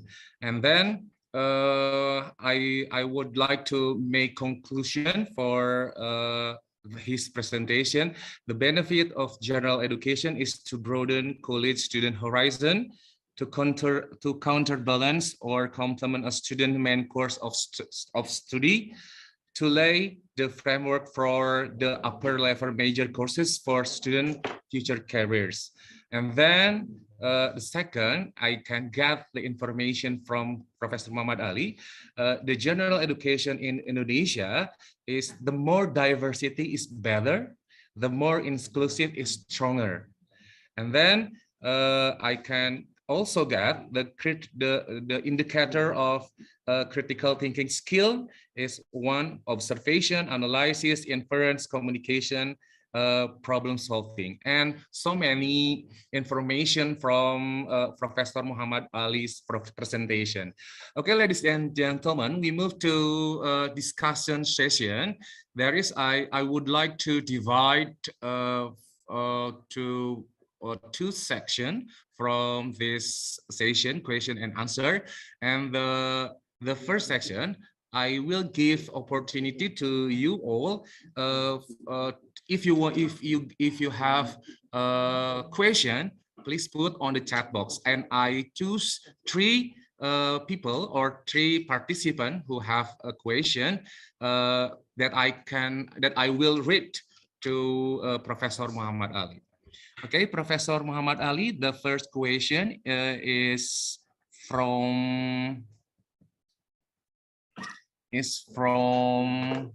Mawar Launa Mandana with Bahasa. I think you still understand with Bahasa Indonesia, Professor. Yes. Oke, Assalamualaikum warahmatullahi wabarakatuh. Saya Mawar Laura Mandana. I think she is my student in FEBIPA UPI. Izin bertanya, terdapat banyak lulusan sarjana keguruan, tetapi masih banyak juga pengangguran. Padahal di pelosok negeri, terutama yang semakin jauh dari perkotaan, masih sangat dibutuhkan tenaga pendidik. Bagaimana kita bisa menyikapi fenomena tersebut? Oke, Prof, time is yours. Wah, ini untuk Pak Menteri ini sama Presiden ini. saya professor in university. I teach in the university. But in Indonesian is fine to answer the question. Nggak apa-apa ya. Tadi juga kan cinta bahasa Indonesia juga salah satu yang kita tegas. Oke, masalah pengangguran itu tugas pemerintah, tapi juga tugas masyarakat yang lebih punya modal ya, lebih punya capital. Jadi mereka harus aktif juga menyampaikan informasi jobs information ya, lowongan ya, termasuk juga dalam bidang pendidikan. Saya betul sekali, Indonesia itu membutuhkan guru, dosen, tenaga pendidik di semua level. Tidak pernah kekurangan kebutuhan ya. Tetapi mengapa ada pengangguran? Saya kira karena tidak ada sinkron antara supply and demand. Jadi ada miskomunikasi. Menurut saya harus ada affirmative action ya dari pemerintah untuk menyebarkan informasi semudah mungkin. Di mana yang dibutuhkan guru di bidang apa, dosen di bidang apa, di universitas mana, negeri, swasta dan seterusnya. Informasi itu harus terbuka. Ya, jadi bagaimana tadi saya sebutkan di akhir itu, bagaimana ya di slide saya akhir, ya accessibility itu salah satu sesuatu yang sangat penting, ya accessibility. Jadi semua orang sedemikian rupa harus mudah mendapatkan akses informasi tentang lowongan-lowongan pekerjaan itu. Jadi saya kira itu saja, mungkin banyak hal yang bisa dilakukan.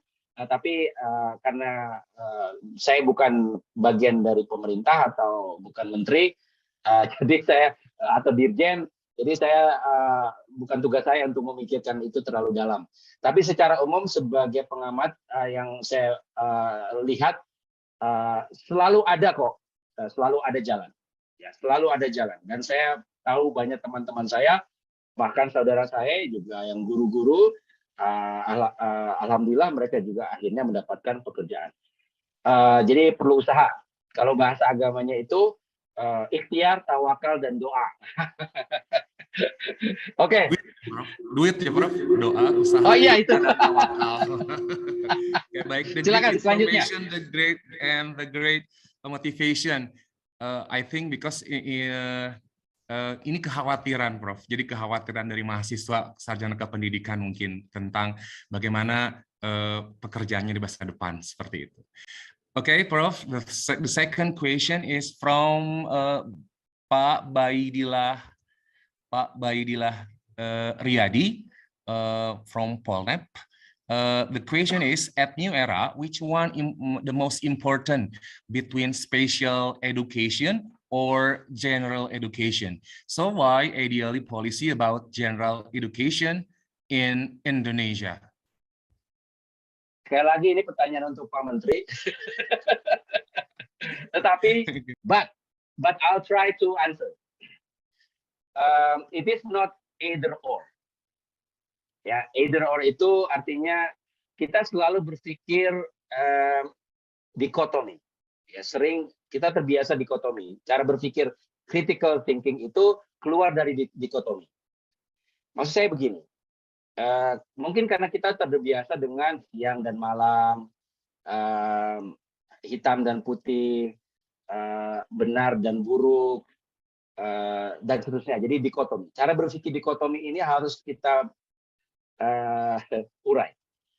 Artinya apa? Bukan berarti special education dan general education itu dua hal yang bertentangan gitu. Ya. So both are important and necessary, tapi dua-duanya both educations, the form of education are necessary for the different purposes. Jadi different purposes, different goals. Kalau general education itu to prepare ya the students with the life skill. Tadi sudah disebutkan life skill-nya apa saja kan? Nah, special education itu untuk mengajarkan bukan sekedar general education, tapi mereka kalau mau jadi engineer, menjadi computer scientist, menjadi dokter, menjadi farmasis, menjadi apa saja kan harus belajar spesialnya, harus belajar disciplines. Jadi two of them are important. So I don't see which one is more important. Both are important. But I think in terms of our topic now, we emphasize general education. Doesn't mean that disciplines, vocational, specialization are not important. That's not the conclusion from our conference today. Okay, good question. Next.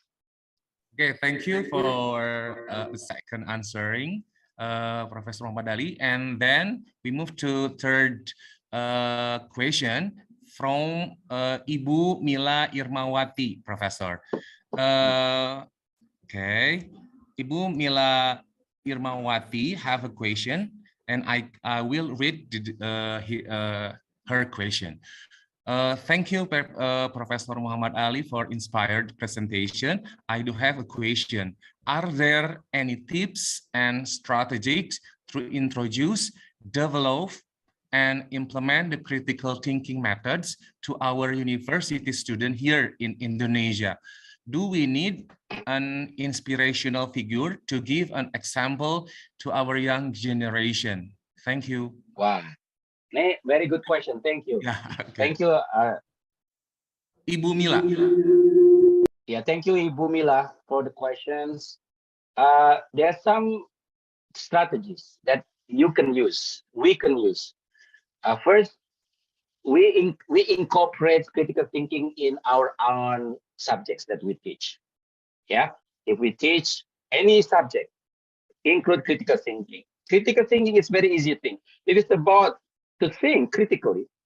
It's about, you don't accept things at face value. If you hear someone say something, if you read anything, you don't accept right away. That's critical thinking. Ya, jangan menerima apa adanya, apapun yang disampaikan ke kita. We have to think critically, harus lihat dari berbagai aspek. Itu generally speaking, okay? You can use also engaged pedagogy. Engaged pedagogy is mengajar dengan cara mengajak mahasiswa ikut memikirkan topiknya. Jadi engaged pedagogy itu maksudnya begini. So you teach about something like history, right? Mungkin sejarah Pancasila. Katakanlah tentang Pancasila. Engaged pedagogy, jangan diajarkan, oh Pancasila ini adalah kebenaran, Pancasila you have to accept it.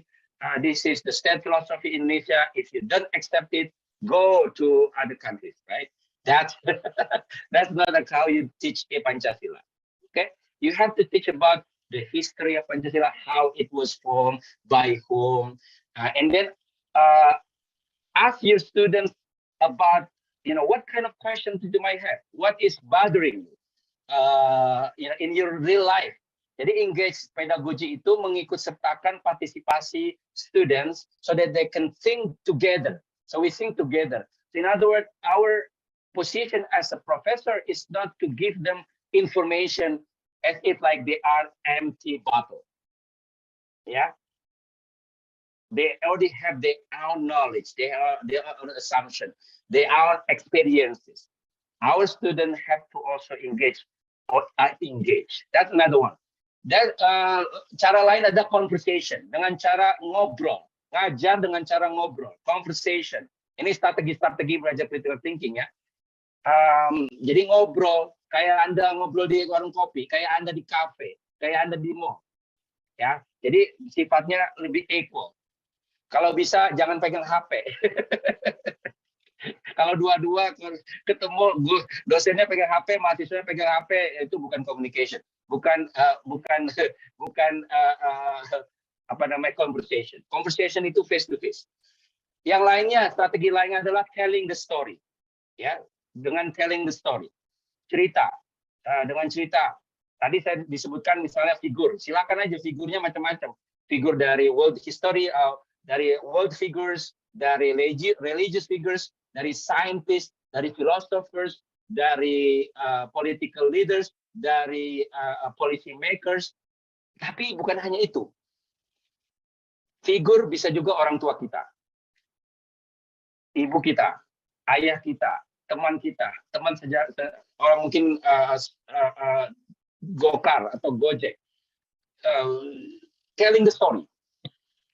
Jadi what we consider ordinary are not ordinary. Yeah, that's also part of the critical thinking. And then we ask questions. Another way is imagination. I will give you an example. Mohon maaf nih, this is maybe in Indonesia it's not quite relevant, but I just want to mention it. An example of imagination. Okay. All right, you are Muslim, you are Christian, you are Buddhist. For example, in your students, maybe diapers, okay? Now, make an imagination. If you wanted to create a religion, so what are some of the things from these religions that you would get and then make your own religion? From Islam, from Christianity, from Buddhism, from Hinduism, from local indigenous religions, what do you think that are, like values that they share, right? They share, for example, being kind, right?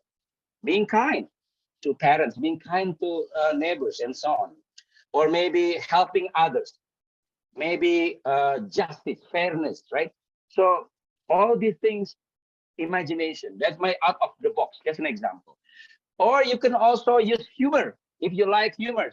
You can use comedians, stand-up comedians, for example, as an example. It's not like you use it for the sake of comedy, for the sake of humor, but humor as a lesson. And that's another thing. You can also create conflicts in the classroom. Create conflicts for and against, and then you have also gray opinions that are not for or against.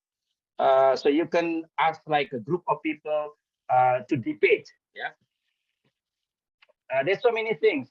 Readings, comics, using videos, YouTubes, and so on and so forth. And I can give you other sources about strategies and some of the techniques of teaching critical thinking. So there's two ways. One is you have workshop on critical thinking. Yeah. Two, you integrate critical thinking in all our courses that we teach. And I can give you like hundreds books about that, about how to do and teach critical thinking practically in the classrooms. Thank you. Okay, ladies and gentlemen, we move to other question. The question is from Pak Yedi Wiguna. Pak Yedi Wiguna say that in critical thinking, I've been read to texts about human-centered in information system. And the question is critical thinking has limited? I mean, sometimes if too critical in thinking ways, it will put us on the critic position. And how about that, Professor? Okay, there is no such thing as too critical. Itu, all right. Indonesian words sometimes kritis itu jadi negatif ya. kamu kritis banget sih, jangan terlalu kritis dong. Jadi negatif gitu. Padahal critical thinking itu dari asalnya kritikos. Ini bahasa Yunani ya. Kritikos itu Yunani artinya judge. Is to judge. You feel like you're a judge. If you're a judge, you have to find evidence, right? Evidence, and then facts, evidence, and then sources to that show you the evidence, and then you make conclusions and so on and so forth. And this is there is no such thing as too critical. Ada yang mungkin maybe you can have a very cynical. That's another thing. Cynical is when you see other people always in the bad side. That's cynical. If you only judge the bad, everything is bad, like one idea, one person, one system, all the bad thing about that, that's a cynical. Critical thinking is you weigh arguments. You have other people have arguments. Let's say arguments A. You have your own argument, you have argument B. Both arguments you weigh, you measure. If you are critically and you want to make argument, you have to have a stronger argument than the arguments B or A. So you have B, right? So in other words, you can still see some values in the other arguments, but your arguments weigh more. That's why you make a claims. So that's critical thinking. So it's not about cynical. Cynical is you don't care about other arguments. That's cynical. You have to also incorporate other arguments, whatever the arguments are. Of course, the arguments are not equal. You will find arguments that are more relevant to you, more connected, more direct to your own arguments. And then you try to refute the arguments using new evidence, or maybe seeing the same evidence differently, more, and so on and so forth. So that's, I would say, don't worry about thinking too critical. There is no something I'm too critical. Critic position, I put us on critic position. Critic position, okay. Are critical thinking match with our religion? Okay, this is just another question, maybe. Okay, I think the next question for Pak Yedi Purwanto, Prof. The different Yedi, I think. And the question is, how do we prepare our students for the 5.0 era in the field of moderate character education? This is another topic about moderate education or moderate character or character education. This is another topic, but since you asked question, I want to respond it very quickly. To be moderate is to be balanced. To be balanced, to be just, to be fair. In our lives, there are always many things at the extreme, whatever it is. We can change our perceptions about what is extreme, but human societies and civilizations survive because there are always people who take the middle path. There are always people who try to do things in a middle way. And that's why moderate character is considered good by most societies in the world, even though they don't use the term moderate or wasata. In the context of Islam, for example, you have the concept of ummatan wasata, for example, or wasatiyah, for example. That's an Islamic concept. But in other contexts, you can use other terms. Yeah. So to prepare our students to be moderate is they have to think critically. One, and they have, I think, enough knowledge so that they can judge better. They have to select the sources, reliable sources. They cannot just accept anything, And you can just appeal, you cannot just appeal to the past, to the tradition, to the authority, to the text, to the scripture. You cannot just cite the references. You cannot just cite holy books and then use them for your own purposes without context, out of context. Some people are not moderate because they take holy books out of context. Yeah, out of context. And that's very dangerous, even though you cite the holy book. Yeah, so that's one of the ways, try to train our students to think critically, to be wise in making decisions. And I think that's one of the things that there are so many others, but I think the question is so large, but that's what comes to my mind, yeah, when we talk about moderate character. Anything else, Moderator Muhammad Rizkia? I'm Wilkie, Prof. Oh, Wilkie. Wilkie, just call me Wilkie. Okay. Sure, okay, sure. Prof. We're gonna move to the last. I think this is the last question from the participant, and the question from Ibu Anida from STAI Siliwangi Garut, and the question is: are critical thinking matched with our religion? Which religions?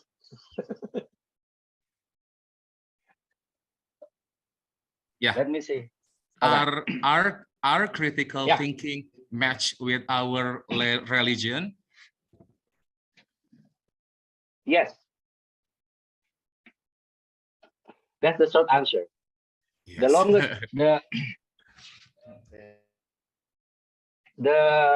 the longer answer to the question is this. There is the concept, if in Islam, for example, there is a concept akal, qalb, ya, ulul albab, afala ta'qilun, afala tubsirun, afala tatadabbarun, iqra bismi rabbikal ladzi khalaq. You can mention all the things that require human beings to think, to observe, yeah, and not just follow the tradition. Whatever the forefathers say to you, you just accept it, right? That's also being criticized in the Quran. So religious values are also in line with critical thinking. And of course, there's something that you believe, right? That's why the life skill that I mentioned earlier, learning how to know, right? Learning how to do, how to act, how to be, how to live together. There's one thing that is usually put by religious people: learning how to believe. Maybe that's different thing. But belief and thinking sometimes are in opposition, sometimes enforce each other. Yeah. And then there's a saying, I want to mention the saying, La dina liman la aqlala. There is no religion for those who don't have reasons. Of course, you can use it for whatever purposes, but I just want to mention that rationality, thinking is part of being religious. And of course, you do have something that you simply have to accept as a matter of belief, yes, like paradise and hell, angels, the unseen. It's called the al-ghaibat, the unseen, right? However, there are so many other things in religion that you have to use critical thinking and then use it for the benefit. Yeah, maslahah. Yeah, maslahah. Public benefit, public good. So use critical thinking to make sure that we can be beneficial to ourselves, to our family, to the society, to the nation, to all humankind at large, even to the environment. So my short answer is yes, critical thinking and religion are not contradiction. Thank you for the very good question. Okay. Thank you very much for your explanation about the whole answer from the question, Prof. I think all participants have satisfied for this interesting and inspirational presentation. Once again, thank you very much for your presentation. Okay. ladies and gentlemen, we go move to the third session for this presentation.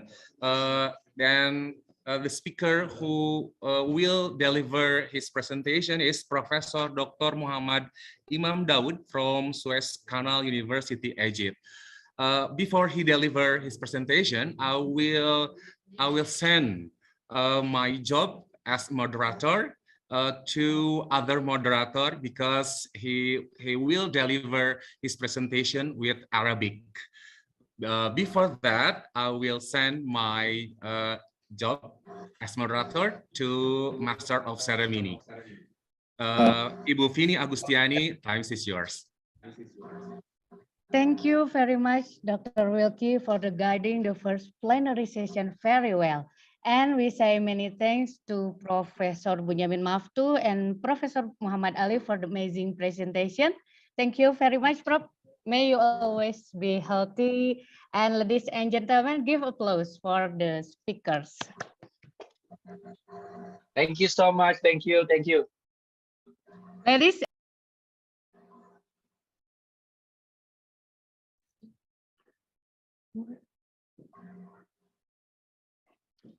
Ladies and gentlemen, we will inform for all the participants. Please fill in the attendance list that is available in the chat room. All right, it's time to begin the last plenary session. And on this occasion, will be led by Mr. Yusuf Ali Tantowi, LC.MA. Before we begin, allow me to deliver his profile. Mr. Yusuf Ali Tantowi, LC.MA. is a lecturer of Arabic Language of Education at the Arabic Language Education, Faculty of Language and Arts Education, Universitas Pendidikan Indonesia. He was born in Bandung, May 6, 1981. His educational backgrounds, bachelor degree of Islamic law from Al-Azhar Asharif. His second master degree of teaching Arabic to non-Arabic speakers from Kifal of Sudan, and now Mr. Yusuf Ali Tantowi as a candidate doctor of linguistics, Universitas Pendidikan Indonesia. He actively participates in several international conferences about Arabic language. In addition, he currently also serves as vice chairman of the Religious Harmony Forum in Bandung. Ladies and gentlemen, we invite Mr. Yusuf Ali Tantowi, LC.MA, as a moderator. The time's yours.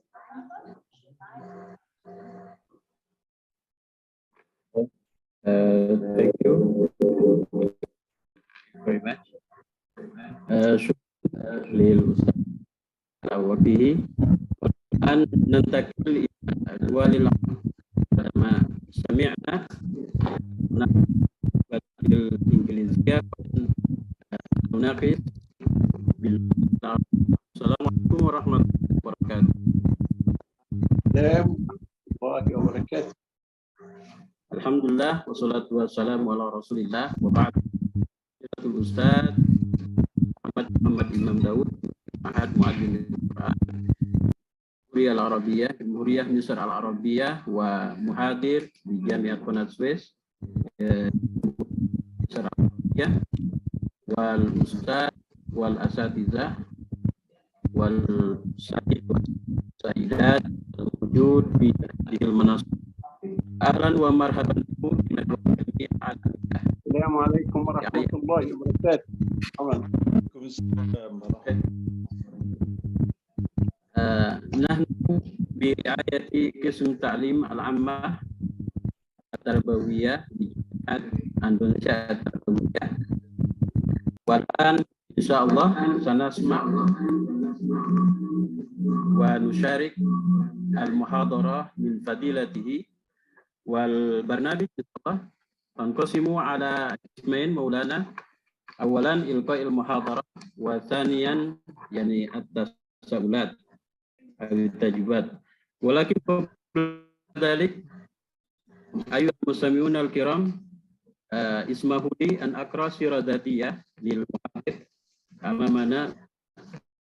فهو أصلا غني عن التعريف، ولكن أنا سوف أقرأ على سبيل الاختصار. ومحاضرنا اليوم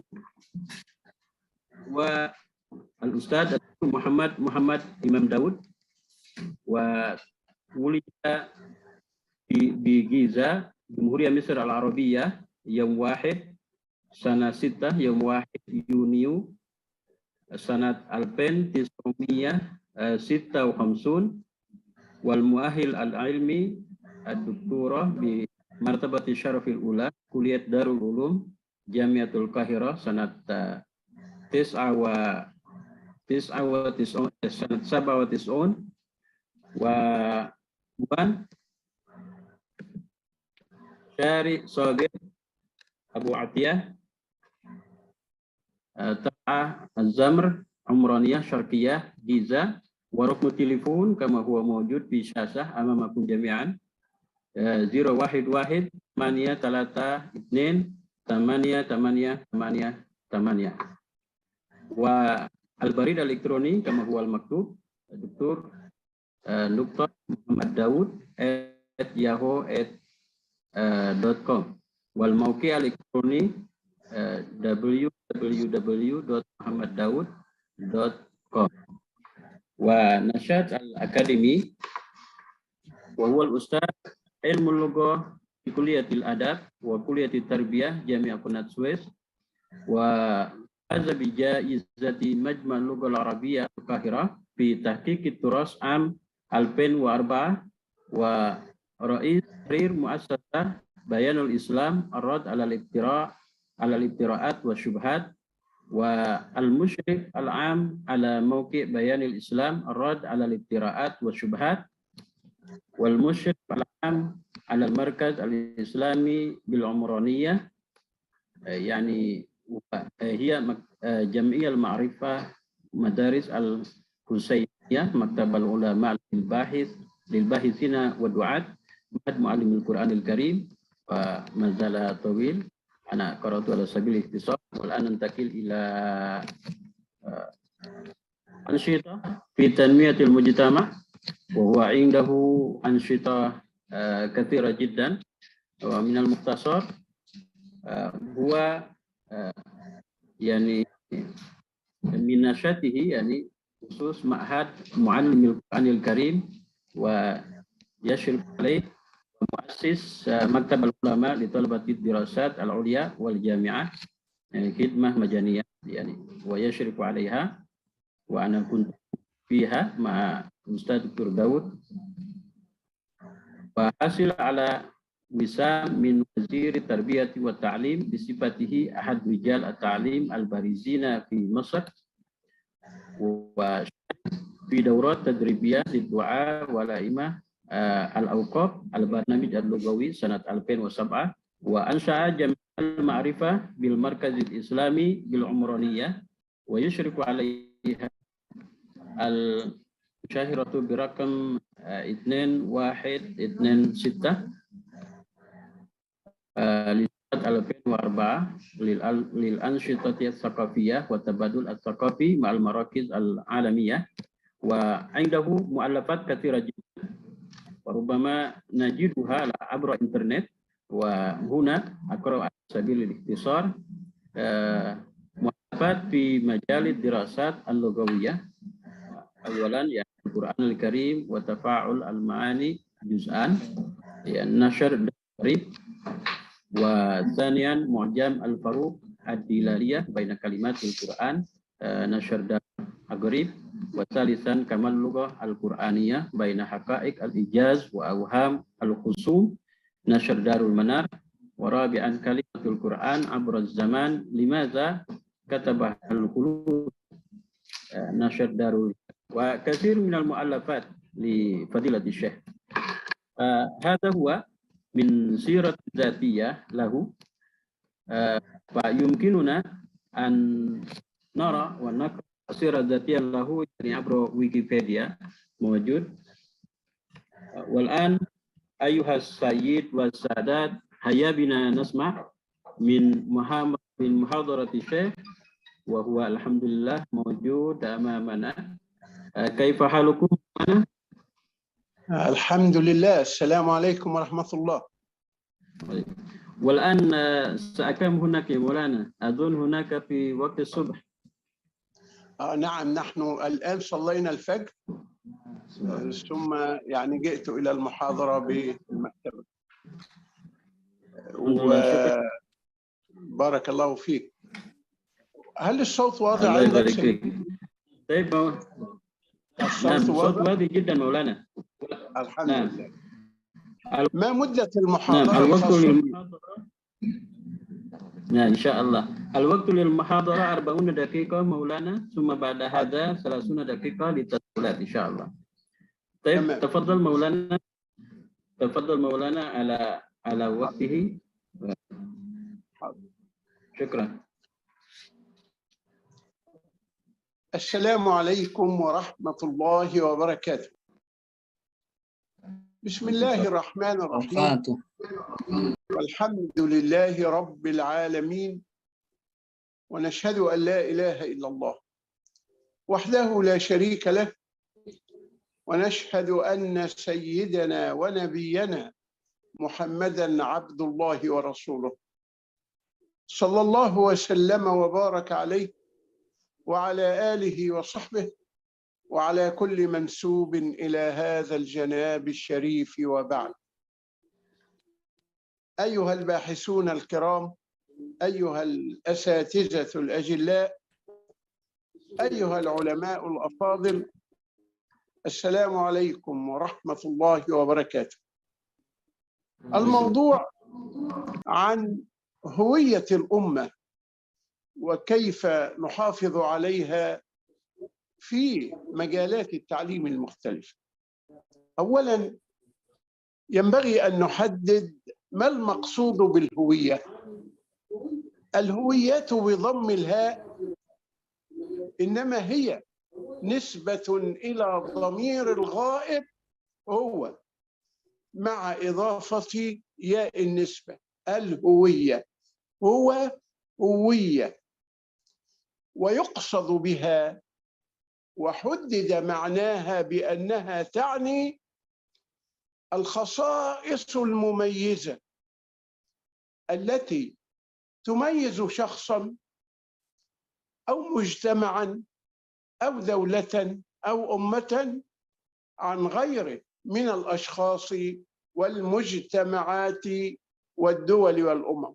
هي الخصائص المميزة.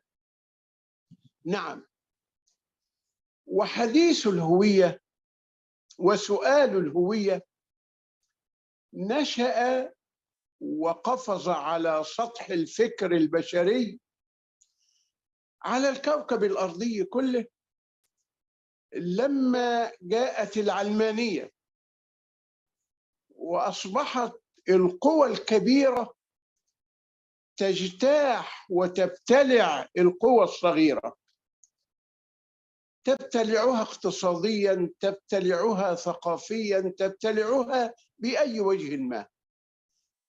وهنا قفز السؤال: من أنا ومن الآخر؟ وهل أنا ما زلت أملك ما أعطيه للآخر، أم أنني في جملة التابعين للآخر لا أملك عطاء ولا أملك لشخصيتي شيء، فالآخر ينسخ هويتي ويغير في هويتي كيف يشاء. وأصبحت الكيانات الصغيرة مهددة، ومن هنا بدأت هذه الكيانات بسؤال الهوية: كيف تحافظ على هويتها أمام هذه الكيانات الكبيرة، أمام القوى الكبرى في العالم التي تجذبها إليها وقد تغير من هويتها. وما أركان الهوية؟ ما عناصر الهوية؟ عناصر الهوية الكبرى في أساسها ثلاثة. العنصر الأول الدين، والعنصر الثاني الثقافة. والثقافة هنا بجانبيها: الجانب المادي الذي هو العادات والتقاليد وأسلوب الحياة، والجانب المعنوي المعرفي من المعلومات. الدين ثم الثقافة بقسميها المادي والمعنوي، ثم اللغة. وما من شك أن المحافظة على هذه العناصر الكبرى إنما يمكن لهوية الإنسان حتى نحافظ على الهوية لأجيالنا القادمة. ولما كان أول عنصر من عناصر الهوية، أول محور من محاور الهوية هو الدين، فهذا ينبغي أن نحافظ عليه. كيف يمكن أن نحافظ عليه في التعليم؟ القيم التي نعلمها للطلبة، النصوص التعليمية التي تكون في الكتب، كتب النحو وكتب الصرف وكتب النصوص وكتب الأدب والبلاغة، ينبغي أن تحافظ على القيم الآتية. أول قيمة ربانية هذه الأمة. نعم، هذه الأمة تؤمن بربها، هذه الأمة تؤمن بنبيها، ولذلك تيارات العلمانية الآن، تيارات الإلحاد التي تختفي وتستتر تحت عنوان الإنسانية اليوم.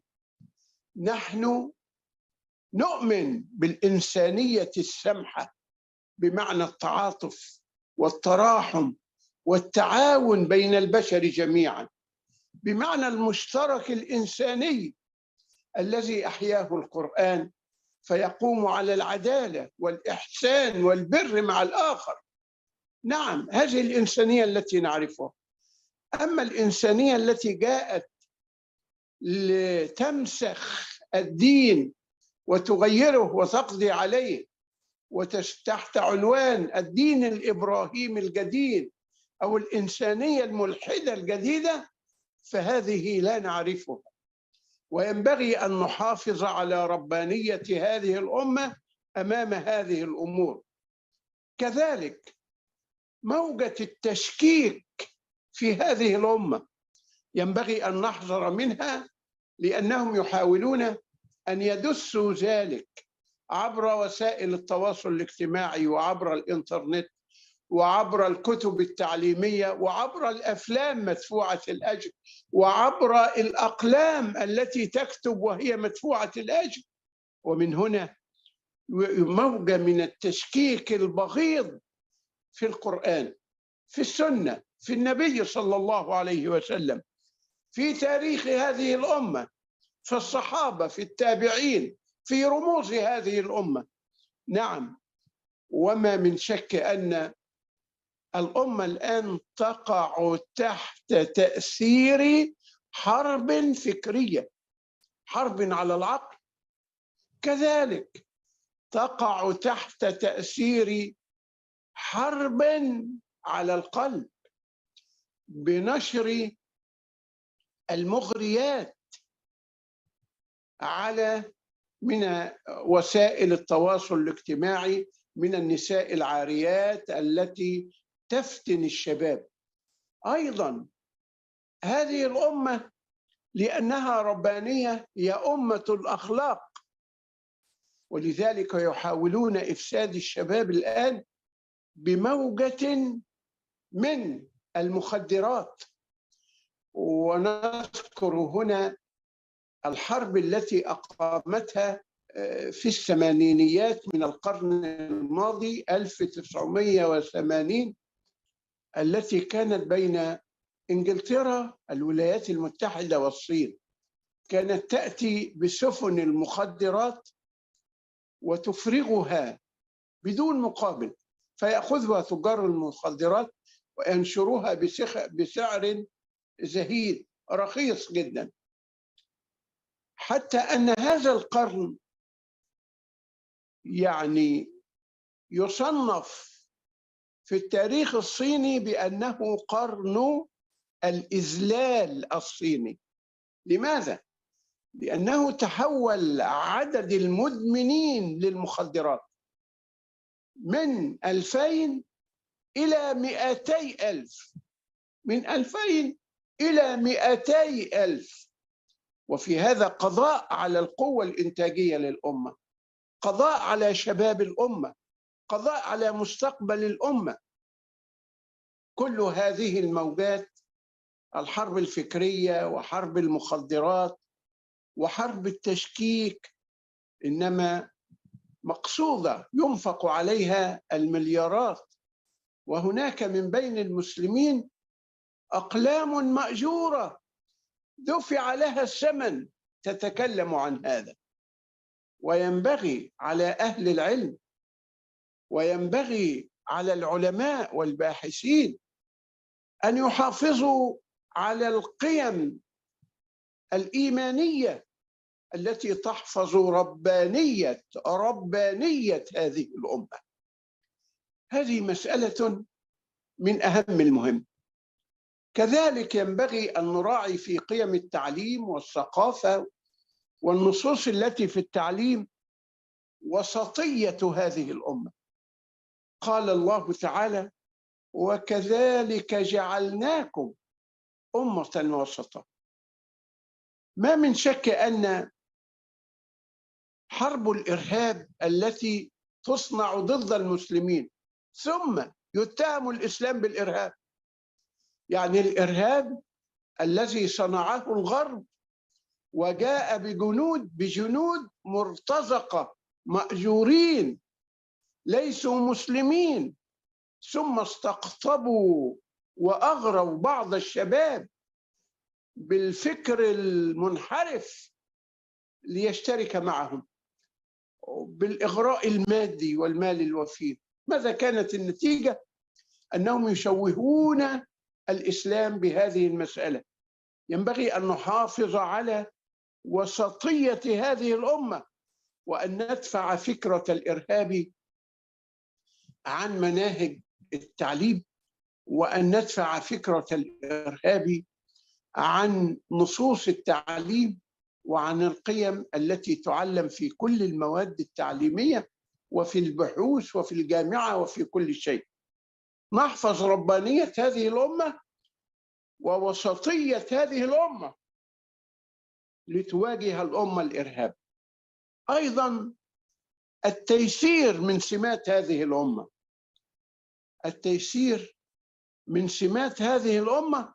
لقد جاءكم رسول من أنفسكم عزيز عليه ما عنتم حريص عليكم بالمؤمنين رؤوف رحيم. ومن هنا ما خير النبي كما جاء في الحديث الصحيح الذي أخرجه البخاري عن أم المؤمنين عائشة رضي الله عنها، أن نبينا الهادي صلى الله عليه وسلم ما خير بين أمرين إلا اختار أيسرهما ما لم يكن إثما، فإن كان إثما كان أبعد الناس عنه. اللهم صل وسلم وبارك على سيدنا محمد حتى نتغلب على فكر التشديد والتشدد والغلو الذي يقع من بعض الناس، ويكون منا التسامح والأخلاق الحميدة. فالتيسير إنما هو سمة من سمات هذه الأمة نواجه بها أمرين: نواجه الإرهاب ونواجه التكفير، لأن التشدد والغلو يصل ببعض الجماعات إلى التكفير. كيف ذلك في قيم التعليم؟ خذ مثلا هناك أناس لا يوافقون على التأويل لنصوص القرآن والسنة، لا يوافقون على المجاز في نصوص القرآن والسنة، وهذا خطأ فاحش، هذا خطأ خطير أن يمنع القرآن من أهم خصائص اللغة العربية وهو المجاز. والله عز وجل هو الذي قال: نزل بلسان عربي مبين. ومن وراء هذا الفكر جاء للأمة فتنة التكفير. هذه مسألة خطيرة للغاية، ومن هنا فإننا بالوسطية والتيسير يمكن أن نواجه الإرهاب والتكفير، أخطر أمرين في حياتنا المعاصرة. يمكن أن نواجه الإرهاب والتكفير، وهذه مسألة من أهم المهم. نعود إلى عناصر الهوية. العنصر الأول دينك، فينبغي أن تحافظ على دينك. بماذا؟ كما أنزله الله عز وجل.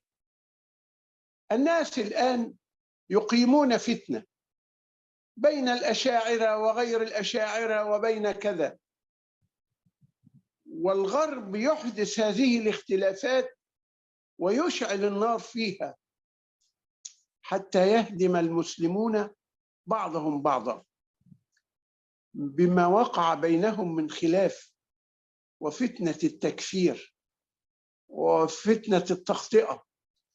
والخطر هنا أن بعض الناس يرى نفسه هو وحده الصواب وغيره خطأ، وهذا أمر خطير لم يوافق عليه نبينا الهادي ولا الأئمة الأوائل.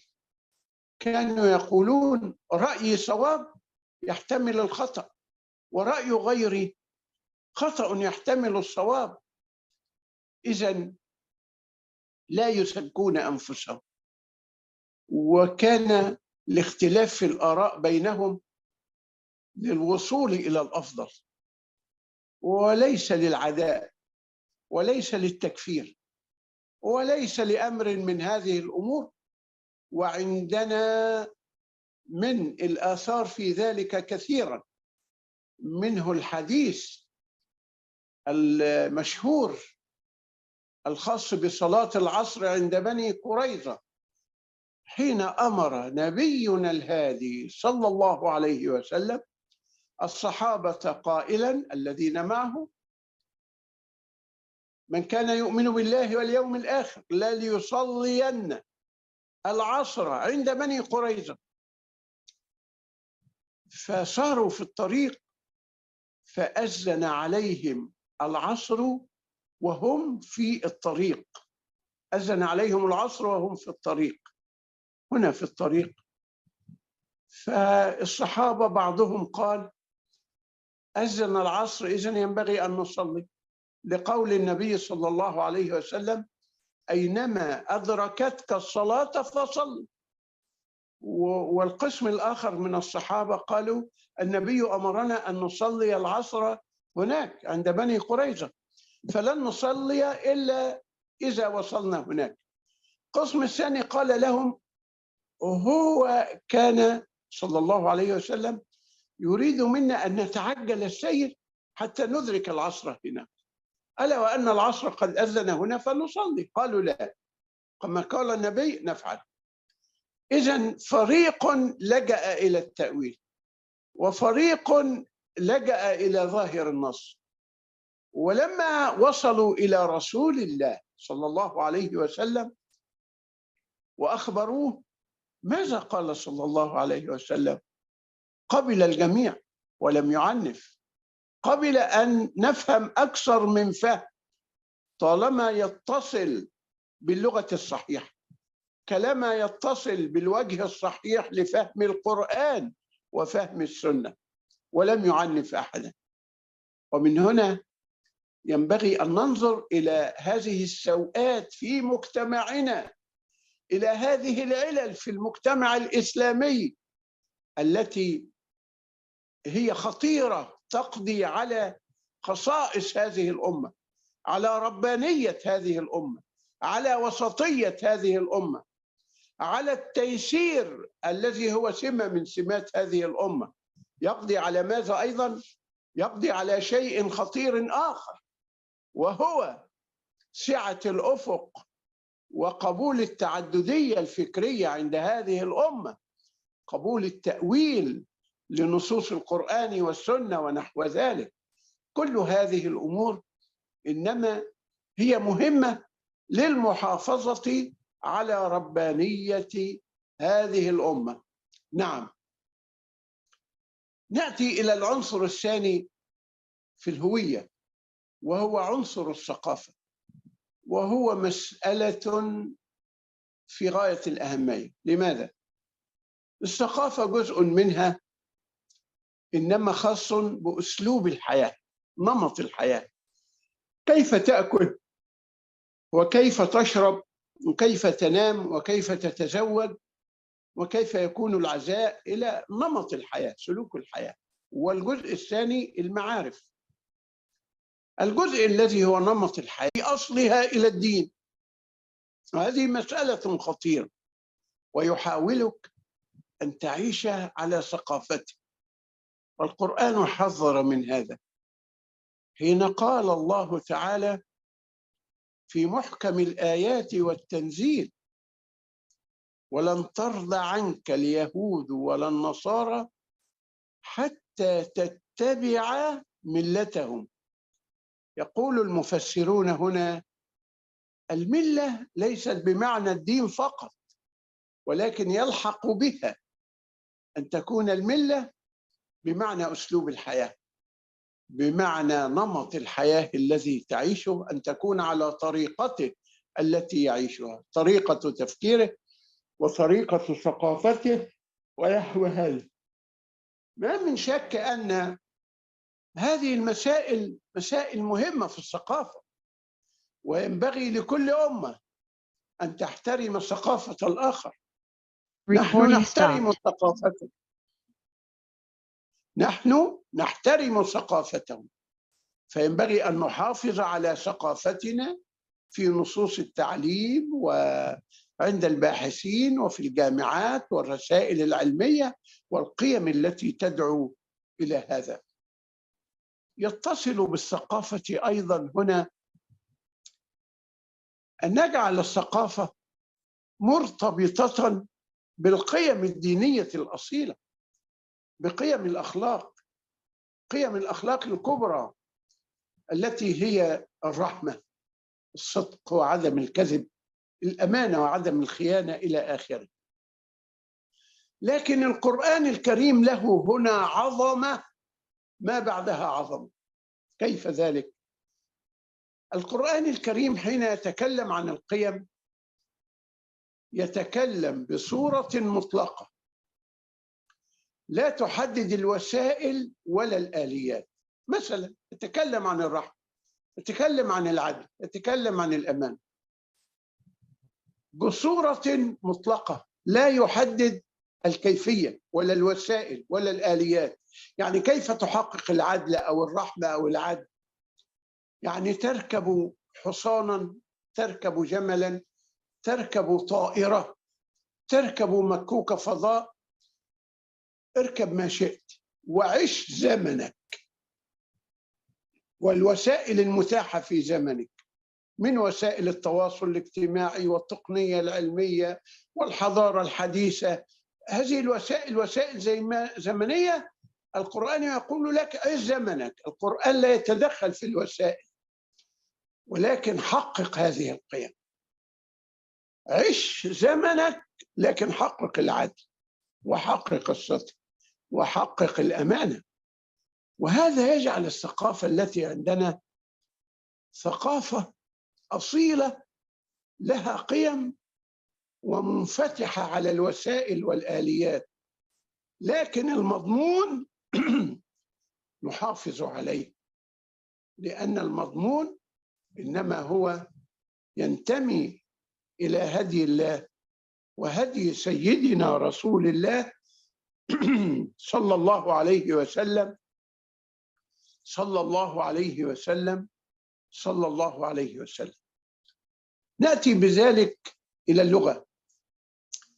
ما من شك أن اللغة لكل وطن هي تحمل تاريخ هذا الوطن، ولذلك العدوان على اللغة عدوان على وطنيتك. العدوان على لغتك إنما هو عدوان على تاريخك، ولذلك هو عدوان على ثقافتك. العلماء حين ينظرون إلى العناصر الرئيسة المكونة للهوية، الدين، الثقافة، اللغة، يقولون إن اللغة هي العنصر الأعظم. هي العنصر الأعظم في ماذا؟ في عناصر الهوية. لماذا؟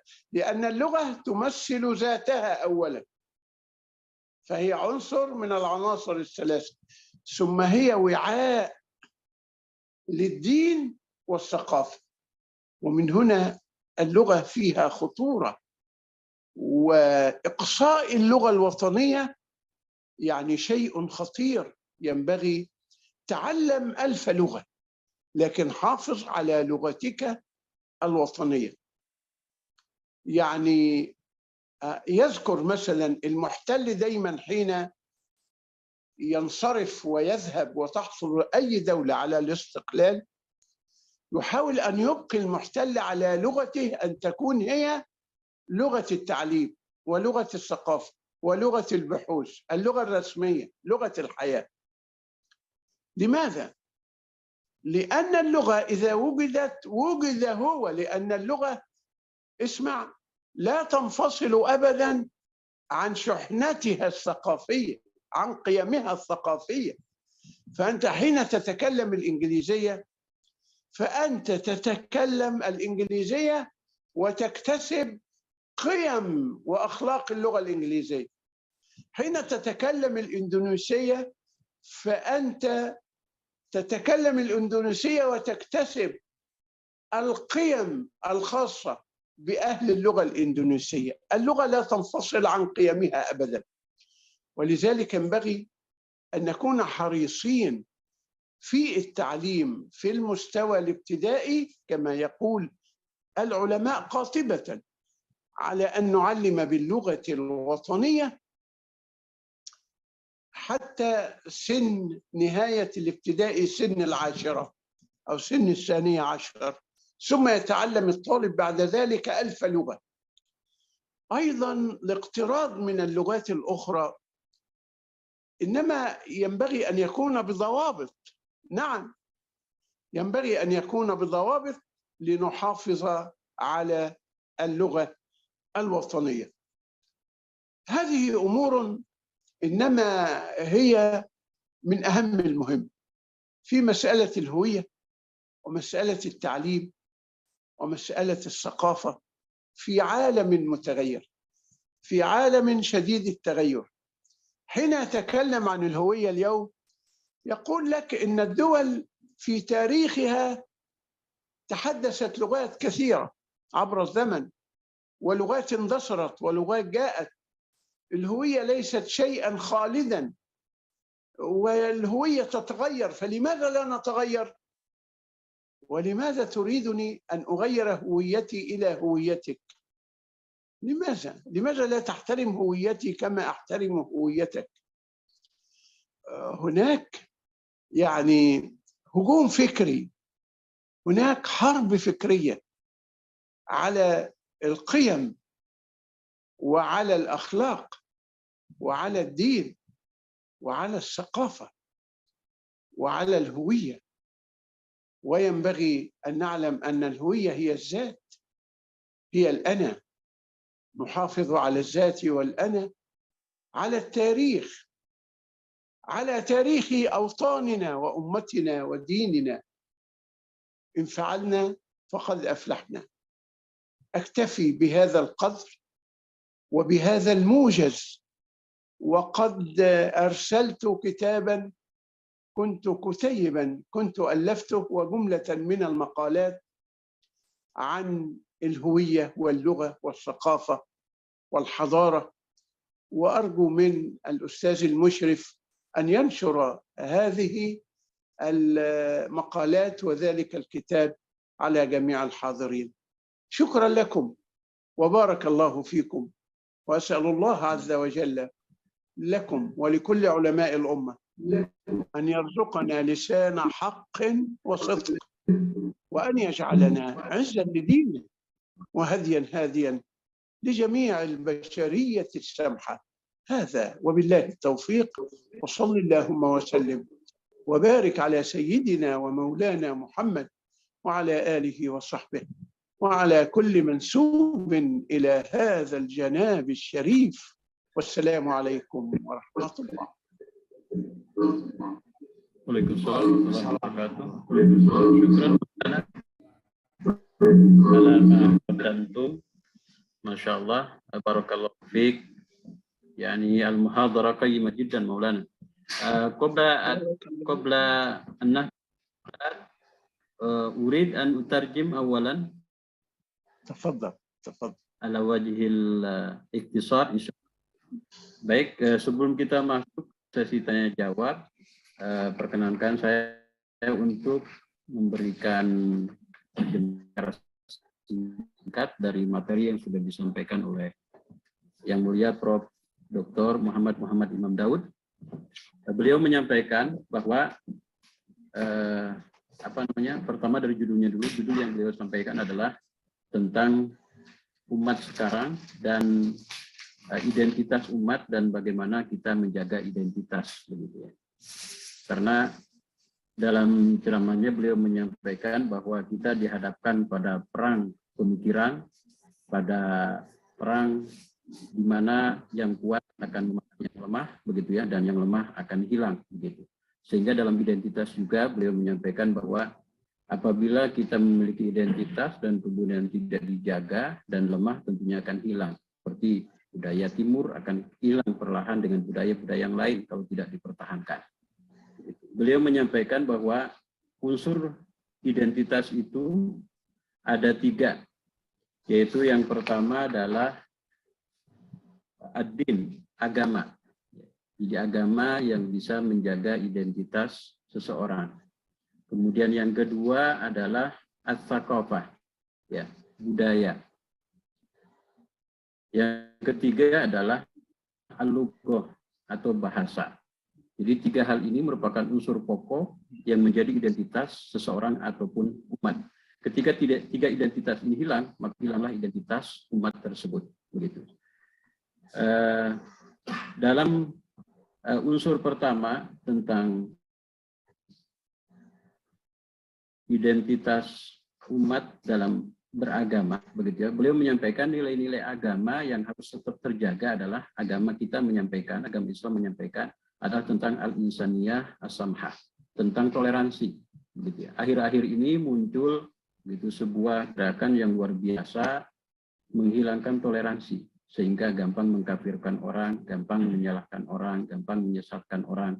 Akhirnya umat ini tidak bersatu dan bercerai-berai dan berperang, dan kemudian hilanglah identitas umat. Yang mana identitas umat Islam itu adalah toleransi. Ya.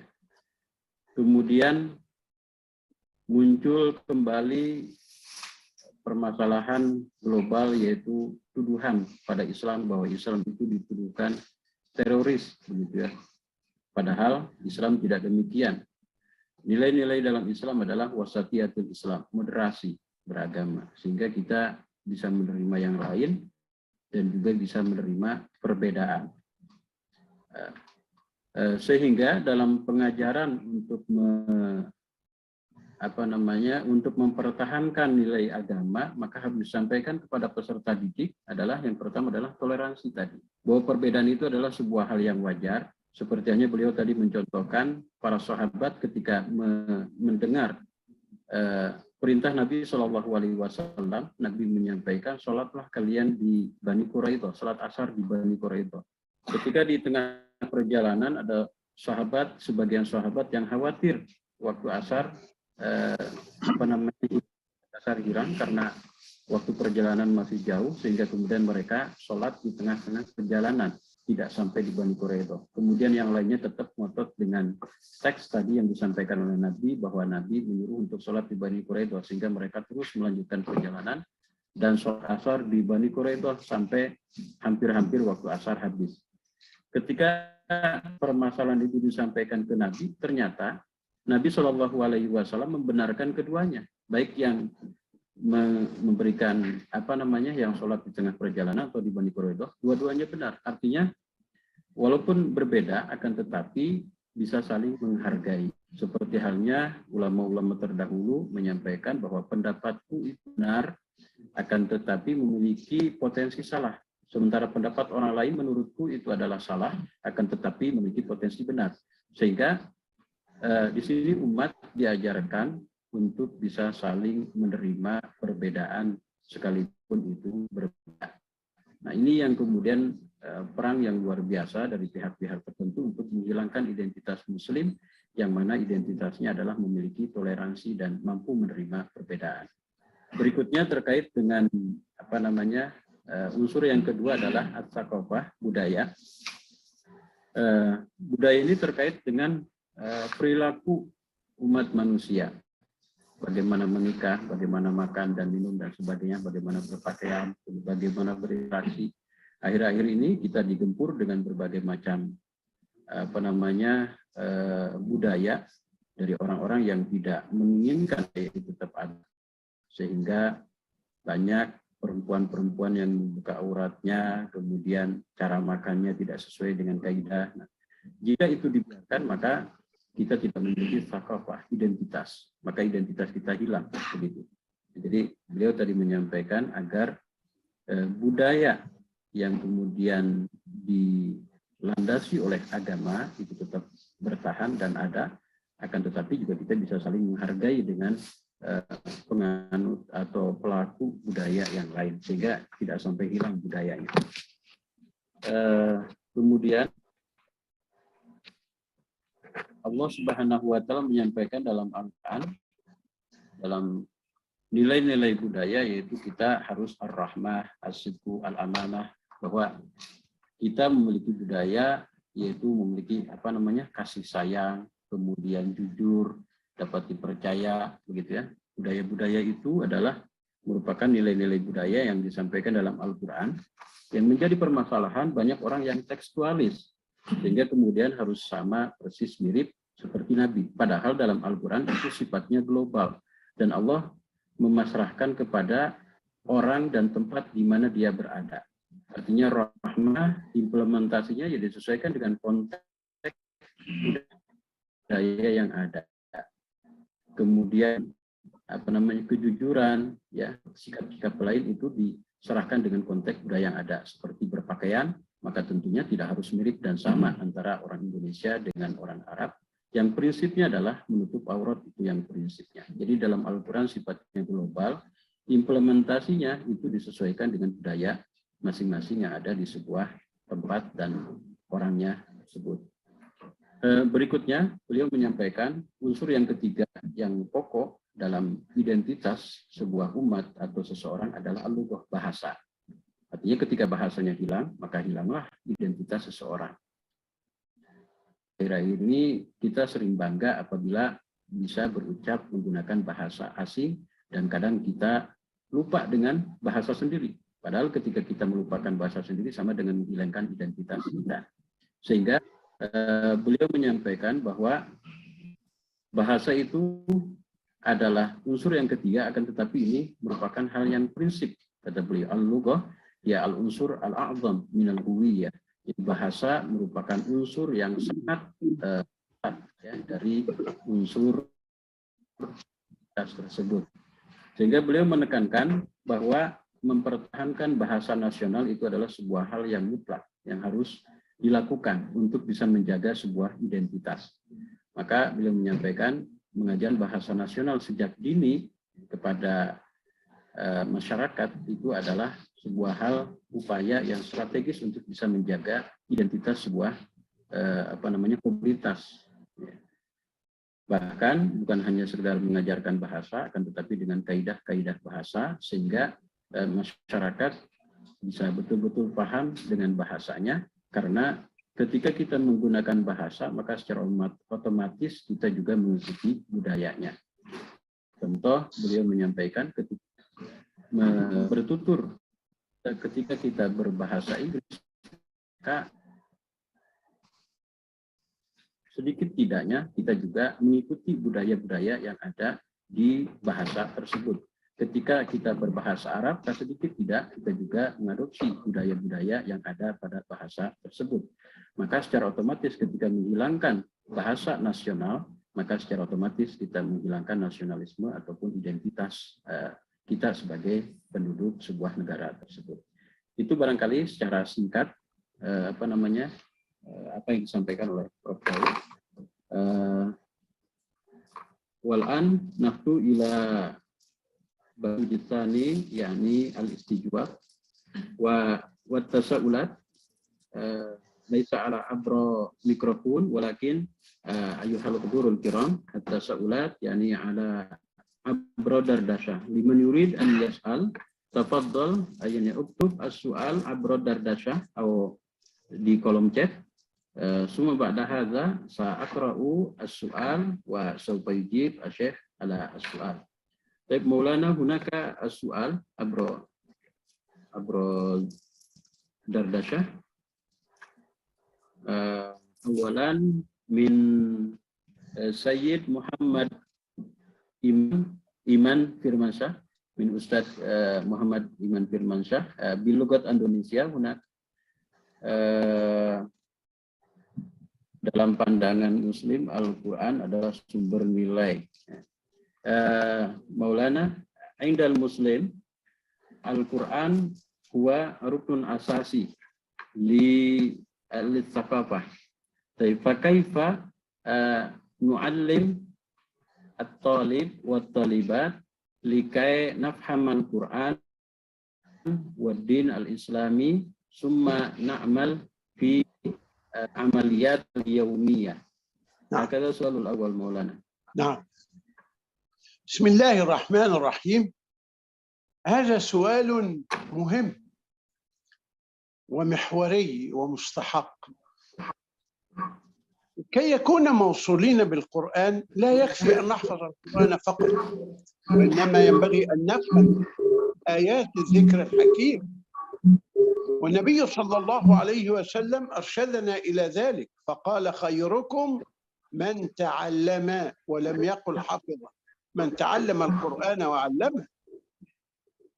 والقرآن الكريم فيه قول الله تعالى ولكن كونوا ربانيين بما كنتم تعلمون هذا الكتاب وبما كنتم تدرسون.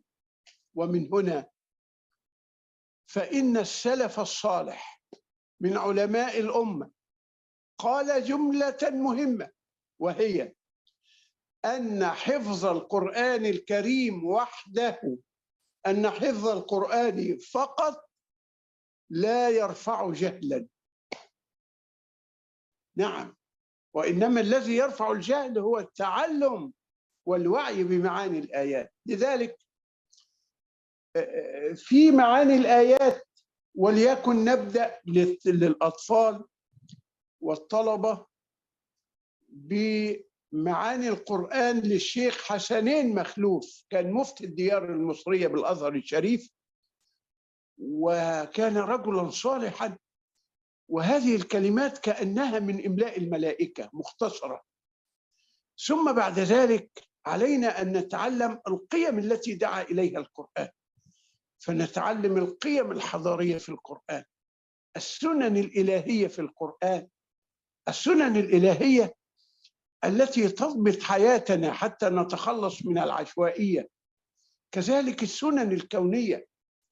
نتعلم التفكير العلمي وأسلوبه في القرآن الكريم، نتعلم هدي القرآن في الأخلاق، نتعلم هدي القرآن في وعي العبادة. هكذا حين نتعلم هذه القيم نكون قد وعينا وفهمنا رسالة الخالق إلينا.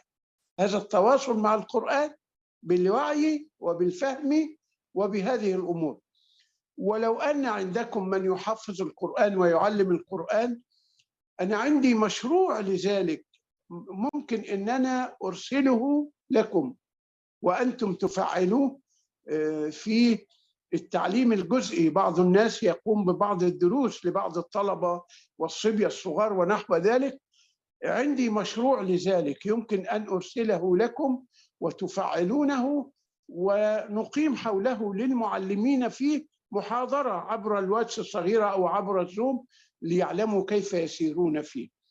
المهم حفظ القرآن وحده لا يرفع جهلا كما قال علماء الأمة من السلف الصالح، ولكن ينبغي أن نعلم معاني الكلمات وأن نعلم القيم التي دعا إليها القرآن، أن نعلم الطلبة أن القرآن رسالة تنويرية، رسالة تنويرية بالعلم، لأن القرآن اعتمد الدليل العلمي في قوله سنريهم آياتنا في الآفاق وفي أنفسهم حتى يتبين لهم أنه الحق. كذلك القرآن رسالة تنويرية بالعقل. القرآن اشتمل على 1260 سؤالا للعقل البشري. معنى هذا أن القرآن اعتمد الدليل العقلي كما اعتمد الدليل العلمي، كما اعتمد الدليل التاريخي، كما اعتمد الدليل المقاصدي. يعني هذه العقول ينبغي أن نملأها وعيا بهذه القرآن العظيم الذي يصنع عقولا للأمة. ونعلم أبناءنا أنك مع القرآن أنت لست إنسانا عالميا فقط، لا، أنت إنسان كوني، يعني أنت موصول بكل الكون كله. قم ابحث اكتشف، قل سيروا في الأرض فانظروا كيف بدأ الخلق. هذه الآية نقول لشبابنا إنها تطالب المسلمين أن يكون لهم مثل وكالة ناسا التي تبحث في الفضاء. قل سيروا في الأرض فانظروا، والنظر هنا بحث في الآفاق واستشراف للمستقبل إلى آخره. فانظروا كيف بدأ الخلق. بهذا وبمثل هذا يمكن أن ننهض بمهمة التعليم للقرآن لأبنائنا. هذا والله أجل وأعلم. Syukron Maulana. Pak Iman, bagaimana sudah bisa mendapatkan poinnya Pak Iman? Syukron kasir. Terima kasih banyak Pak Yusuf. Syekh, terima kasih. Oke. Jadi prinsipnya tadi beliau menyampaikan bahwa untuk mengajarkan, menjadikan Al-Quran sebagai sumber adalah jangan hanya sekedar berhenti pada menghafal Al-Quran saja. Jadi menghafal Al-Quran saja menurut ulama itu tidak cukup untuk menghilangkan kebodohan. Jadi prinsipnya untuk bisa menjadikan Al-Quran sebagai sumber nilai dan sumber aktivitas adalah bagaimana kita mengajarkan kepada peserta didik adalah untuk memahami Al-Quran dan menanamkan nilai-nilai Al-Quran yang ada di dalam. Baik, Maulana As-Sani min Ustaz Yedi Purwanto. Sofa Akra. Ustaz Maulana As-Su'al Wahid. Kaifa tu'assis saqafah adilah bistikdami wasa'il tawasul. أرجو إعادة السؤال. كيف طيب أعيد مرة ثانية. كيف تؤسس ثقافة عادلة في استخدام وسائل التواصل الاجتماعي عبر عصر 5.0 بما يتوافق مع تعاليم القرآن. نعم. حصل مولانا السؤال؟ نعم. تمام تمام. بسم الله الرحمن الرحيم. إقامة ثقافة عادلة ينبغي أن نحدد المصطلح. ما المقصود بكلمة عادلة؟ ينبغي أن نحدد المصطلح. العدل هنا إنما هي الثقافة التي تحافظ على أصالتها وهويتها وتنفتح على الآخر لتستفيد مما عنده من علوم ومعارف. مرة ثانية ينبغي أن نحدد مصطلح عادلة. ما المقصود به؟ المقصود بعادلة في مفهوم العلماء هو الثقافة التي تحافظ على خصائصها المميزة، على هويتها، على أصلها وثوابتها، وأيضا هي تنفتح على الآخر لتضيف إليها ما هو جدير بالإضافة من العلوم والمعارف والأمور النافعة. فالحكمة ضالة المؤمن، أينما وجدها أخذها. هذا أمر مهم ومسألة مهمة في تحديد مقصود عادلة. كيف نؤسس لذلك عبر الإنترنت؟ نؤسس لذلك ببيان الأسس والخصائص المميزة لثقافتنا، وبيان أهمية الانفتاح على ثقافة الآخر مع المحافظة على أصالتنا، وأن يكون عندنا المعيار، الميزان الذي نزن به الأمور الوافدة. هذا مفيد وهذا غير مفيد. يعني قد تكون هناك ثقافة في الغرب، ثقافة ضد الدين وثقافة ضد ثقافتك، بأن العلاقة بين الذكر والأنثى هكذا بدون زواج مباحة، وأنت ثقافتك تمنع لأنها تنتمي إلى إسلامك، إلى قرآنك، إلى سنة نبيك. فينبغي أن يكون عندك من الضوابط الحامية التي وأنت تتعامل مع الآخر أن تحافظ على ثقافتك. لكن عنده ثقافة أخرى، الاهتمام بالعلم والجدية ونحو ذلك، هذه ثقافة نفيدها والإسلام يحبها.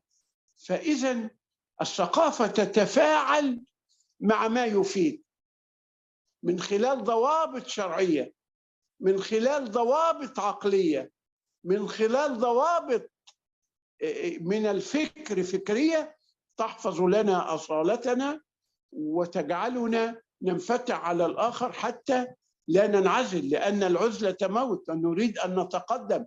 والتنافس إنما هو بين الثقافات يعني أمر حتمي وقائم في الواقع، وينبغي أن ننتبه إليه. هذا وبالله التوفيق. شكرا مولانا على إجابتكم لهذا السؤال. ونحن إلى السؤال الثالث من أنيدة من جامعة الإسلامية سiliwangi Garut. السؤال: ما هي حدود التسامح في نظر الإسلام؟ نعم. ما هي؟ نعم. بسم الله الرحمن الرحيم، والحمد لله رب العالمين، وصلى الله وسلم وبارك على سيدنا محمد وعلى آله وصحبه وسلم. الحد الواضح الفاصل في التسامح هو المحافظة على ثوابت الدين. أنني وأنا أتسامح مع الآخر لا أعتدي أبدا على ثوابت ديني. ثوابت ديني تكون ماذا؟ العقيدة والإيمان. ليس لأنني متسامح أتنازل عن إيماني، لا يصح. حدود التسامح إنما هي حدود هدي القرآن الكريم في عبادتي. فليس لأني متسامح أغير من صلاتي وأجعل المرأة إماما وأجعل المرأة كذا وأجعل المرأة كذا، أو أتنازل عن الآيات التي تدعو إلى قيم معينة بخصوص المرأة، وحتى نتحول على كلامهم من الذكوري إلى الأنثوي نغير ونبدل. لا. فإذا حدود التسامح ألا نعتدي على قيمنا الثابتة، على هدي القرآن، على هدي السنة. أما فيما بيننا من أخلاق ومعاملات، وحتى ننشئ علاقة جديدة ونتسامح فيما مضى، فمرحبا بهذا التسامح. لكن التسامح ليس وسيلة لهدم الدين، التسامح ليس وسيلة لهدم الذاتية والهوية والخصوصية، لا. إذن ضوابط التسامح والحدود التسامح ألا نعتدي على ثابت من ثوابت القرآن والسنة وديننا. هذا هو الحد الفاصل، هذا هو الضابط الحقيقي. شكرا، والله أجل وأعلم. شكرا مولانا، جميل جدا. بارك الله التوفيق على إجابتكم. والسؤال الآخر من أستاذ بيد الله ريادي.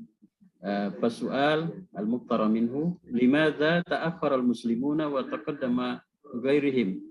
فهذا هو السؤال مولانا. هذا جميل. بسم الله الرحمن الرحيم. أنا سأرسل لك مقالة بعد انتهاء المؤتمر، أرجو أن ترسلها إلى صاحبة السؤال وإلى جميع الموجودين. يعني وأنا أعيد السؤال بصيغة أخرى. يعني القرآن حضارة وقيم حضارية ونتحدث لذلك، فكيف تخلفنا ومعنا القرآن ونحن نتلو القرآن ونحفظ القرآن؟ في الحقيقة نحن تخلفنا لأننا لم نهتدي بهدي القرآن الكريم. القرآن أمرنا بالعلم ونحن لم نعلم. القرآن أمرنا أن نقرأ ونحن لا نقرأ. القرآن الكريم رسالة تنويرية بالعقل، واعتمد الدليل العقلي ونحن في كسل عقلي. القرآن الكريم أمرنا بأن نبحث ونكتشف، فقال: قل سيروا في الأرض فانظروا كيف بدأ الخلق، ونحن لم نفعل. إذن وهكذا إلى آلاف الشواهد التي نجمعها. إذن تقدم غيرنا لما أخذ بأسباب التقدم وقد دعا إليها القرآن، لأن الحضارة لها أسباب، العلم له أسباب، فأخذوا به، وهذه الأسباب دعا إليها القرآن الكريم. ونحن تخلفنا لأننا أهملنا هذه الأسباب ولم نأخذ بها، والقرآن أمرنا بها. فنحن لم نتخلف لأننا مسلمين، ولم نتخلف لأننا نقرأ القرآن، ولكن تخلفنا لأننا لم نعمل بالقرآن، تخلفنا لأننا لم نعمل بالإسلام. هذا هو المفهوم الصحيح لهذه المسألة. القرآن أمرنا بالعلم، وأمرنا بالعقل، وأمرنا بالبحث، وأمرنا بالاكتشاف، وأمرنا بالسعي والعمل ونحن لا نعمل. أمرنا بالإتقان وأحسنوا ونحن لا نتقن وغيرنا يتقن. أمرنا بالعمل وقل اعملوا وغيرنا يجتهد ويعمل ونحن لا نعمل. إذن تخلفنا جاء يصدق القرآن أننا لم نعمل بالقرآن الكريم. وإذن تخلفنا له سبب واضح، أننا لم نأخذ بأسباب التقدم التي دعا إليها القرآن. وما من شك أن السنن الإلهية لا تجامل أحدا في أمور الدنيا والتقدم. من أخذ بأسباب التقدم تقدم حتى ولو كان كافرا، ومن وقع في أسباب التخلف تخلف حتى ولو كان مصليا ساجدا. أسباب الله وسنن الله، سنة يعني قانون إلهي مضطرد، سنن الله لا تجامل أحدا. إن عمل بها ولو كان كافرا تقدم، وإن أهملها وإن كان مؤمنا تقيا تخلف. سنن الله للمؤمن وللكافر. والإمام الشعراوي عليه سحائب الرحمة شيخنا الحبيب كان يقول في حياته: ليست هناك كيمياء عربي وكيمياء إنجليزي وكيمياء أوروبي أبدا. العلم محايد لا يجامل أحدا، لا يعرف أحدا، قيم مطلقة. اجتهد تتقدم، والقرآن أمر بذلك. تتخلف عن الاجتهاد يأتي التخلف، والقرآن نهى عن ذلك، والأمر واضح. هذا وبالله التوفيق. Syukran Maulana, barakallahu fiik ala ijabat. Ustaz Baidillah, sudah jelas ya, Ustaz? Luar biasa tadi jawabannya dari beliau. Syukran. Ya, kita tertinggal bukan karena agama, bukan karena Qur'annya, tapi kita sendiri yang tidak mengamalkan Al-Quran, sementara orang lain itu mengamalkannya sehingga mereka menjadi lebih maju dari kita. Baik, Maulana soal akhar min Ustaz Dr. Mad Ali waqal adunnu anna harakata irhabiyah istijabatu lil irhab al-kufar lil muslimin. ما رأيكم في هذا الأمر؟ أرجو إعادة السؤال مرة أخرى. طيب السؤال أظن أن حركة إرهابية استجابة للإرهاب الكفار للمسلمين. ما رأيكم في هذا الأمر؟ بالنسبة للغة، ما اللغة؟ السؤال الثاني مولانا، هذا السؤال الأول. والسؤال الثاني بالنسبة للغة، ما لغة وطنية للدول العربية؟ هل هي لغة عربية أو لغة لكل دولة؟ مثل لغة وطنية للمصريين، هل لهجة مصرية؟ هكذا مولانا. حاضر. بسم الله الرحمن الرحيم. السؤال الأول الخاص بالإرهاب. الإرهاب صناعة غير إسلامية، صناعة غربية لأصحاب المصالح في الغرب، أصحاب المصالح في البترول، أصحاب المصالح في الغاز، أصحاب المصالح في الذهب، أصحاب المصالح في المطاط عندكم. أصحاب المصالح هم الذين يقيمون الإرهاب. لماذا؟ إنما حتى يهيئوا الأمور لمصالحهم. وما من شك أن الإسلام إنما هو دين العدل مع الجميع. قال تعالى: ولا يجرمنكم شنآن قوم على ألا تعدلوا. يعني اعدلوا هو أقرب للتقوى. يعني المهم هنا أن العدل في الإسلام ليس مع جماعتك أو أحبابك فقط، لا، حتى مع العدو، مع خصمك الذي تكرهه ينبغي أن تكون عادلا معه. انظر إلى قيم الإسلام: ولا يجرمنكم ولا يحملنكم ولا يدفعنكم شنآن قوم. الشنآن هو البغض والكراهية، ألا تعدلوا. الله يقول: اعدلوا هو أقرب للتقوى. كلمة الإرهاب التي وردت في القرآن: وأعدوا لهم ما استطعتم من قوة ومن رباط الخيل ترهبون به عدو الله. الآية من أولها وأعدوا لهم. الإعداد هو بناء القدرة للوطن، للمجتمع، للدولة. بناء القدرة العلمية، بناء القدرة الاقتصادية، بناء القدرة. لماذا بناء القدرة العسكرية؟ لماذا؟ لأن التلويح باستخدام القوة يمنع العدوان. أضرب لك مثلا: لو أن إنسانا يريد أن يسرق من ماكينة الأموال التي يصرف منها بالبطاقة، لكن هنا عسكري يقف بالبندقية هكذا، يقف بالبندقية هكذا، هل يسرق؟ لا يسرق، يمشي يمضي. لماذا؟ لأن وجود هذا العسكري وهذه القوة أسكتت هذا اللص، منعت هذا اللص. لذلك يقولون التلويح باستخدام القوة يمنع العدوان، والضعف دعوة إلى العدوان. الإنسان الذي ليس له يعني حمى الناس تطمع فيه، الدولة التي ليس لها قوة الناس تطمع في ثرواتها وتأخذها إلى آخر ذلك. ولذلك يقولون في معيار القوة في المجتمع الدولي: القوة قبل الحق. في السياسة ونحو ذلك بين المؤمنين الحق قبل القوة، بين المؤمنين الصالحين. لكن في المستوى الدولي العام القوة قبل الحق. ليه؟ القوة تنشئ الحق وتحميه. القوة بتقتطع دول وتأخذ مساجد وتغير لغات. القوة تنشئ الحق وتحميه. لذلك يقولون: إن كان للباطل قوة تضغيه. تاني تدبر معي: إن كان للباطل قوة تضغيه فينبغي أن يكون للحق قوة تحميه. إن كان للباطل قوة تطغيه فينبغي أن يكون للحق وأهل الحق قوة تحميه. ترهبون به عدو الله وعدوكم. ما معنى ترهبون؟ تخيفون. لكن ترهبون من؟ عدو الله، الذين يعتدون عليكم والذين يريدون أن يستأصلوا وجودكم، اللصوص، المجرمون في كل مجتمع. ماذا تصنع الدول كلها؟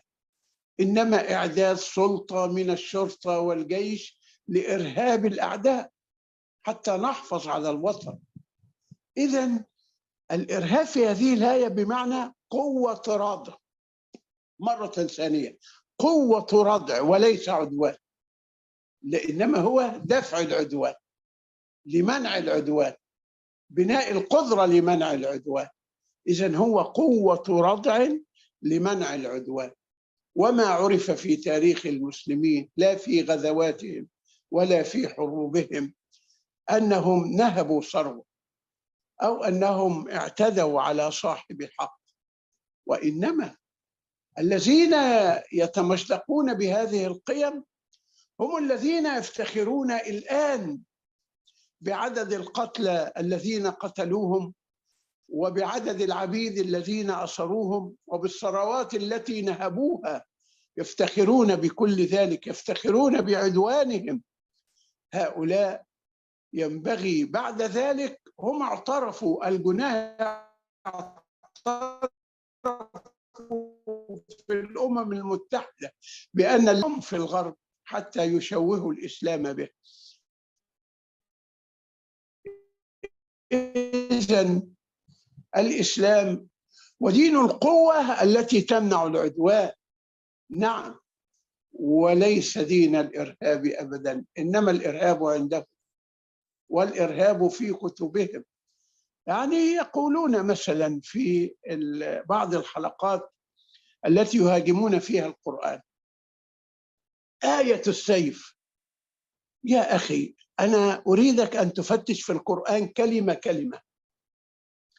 هل وردت كلمة السيف في القرآن ولو مرة واحدة؟ لم ترد أبدا. لكن وردت في كتب غيرنا، وردت في الكتاب المقدس مرات عديدة، منها اقتلوهم إن دخلتم مدينة فإن لم تسلم لكم فاقتلوهم بحد السيف. يا سيدي، السيف عندكم وليس عندنا. كلمة السيف لم تذكر في القرآن ولا مرة واحدة.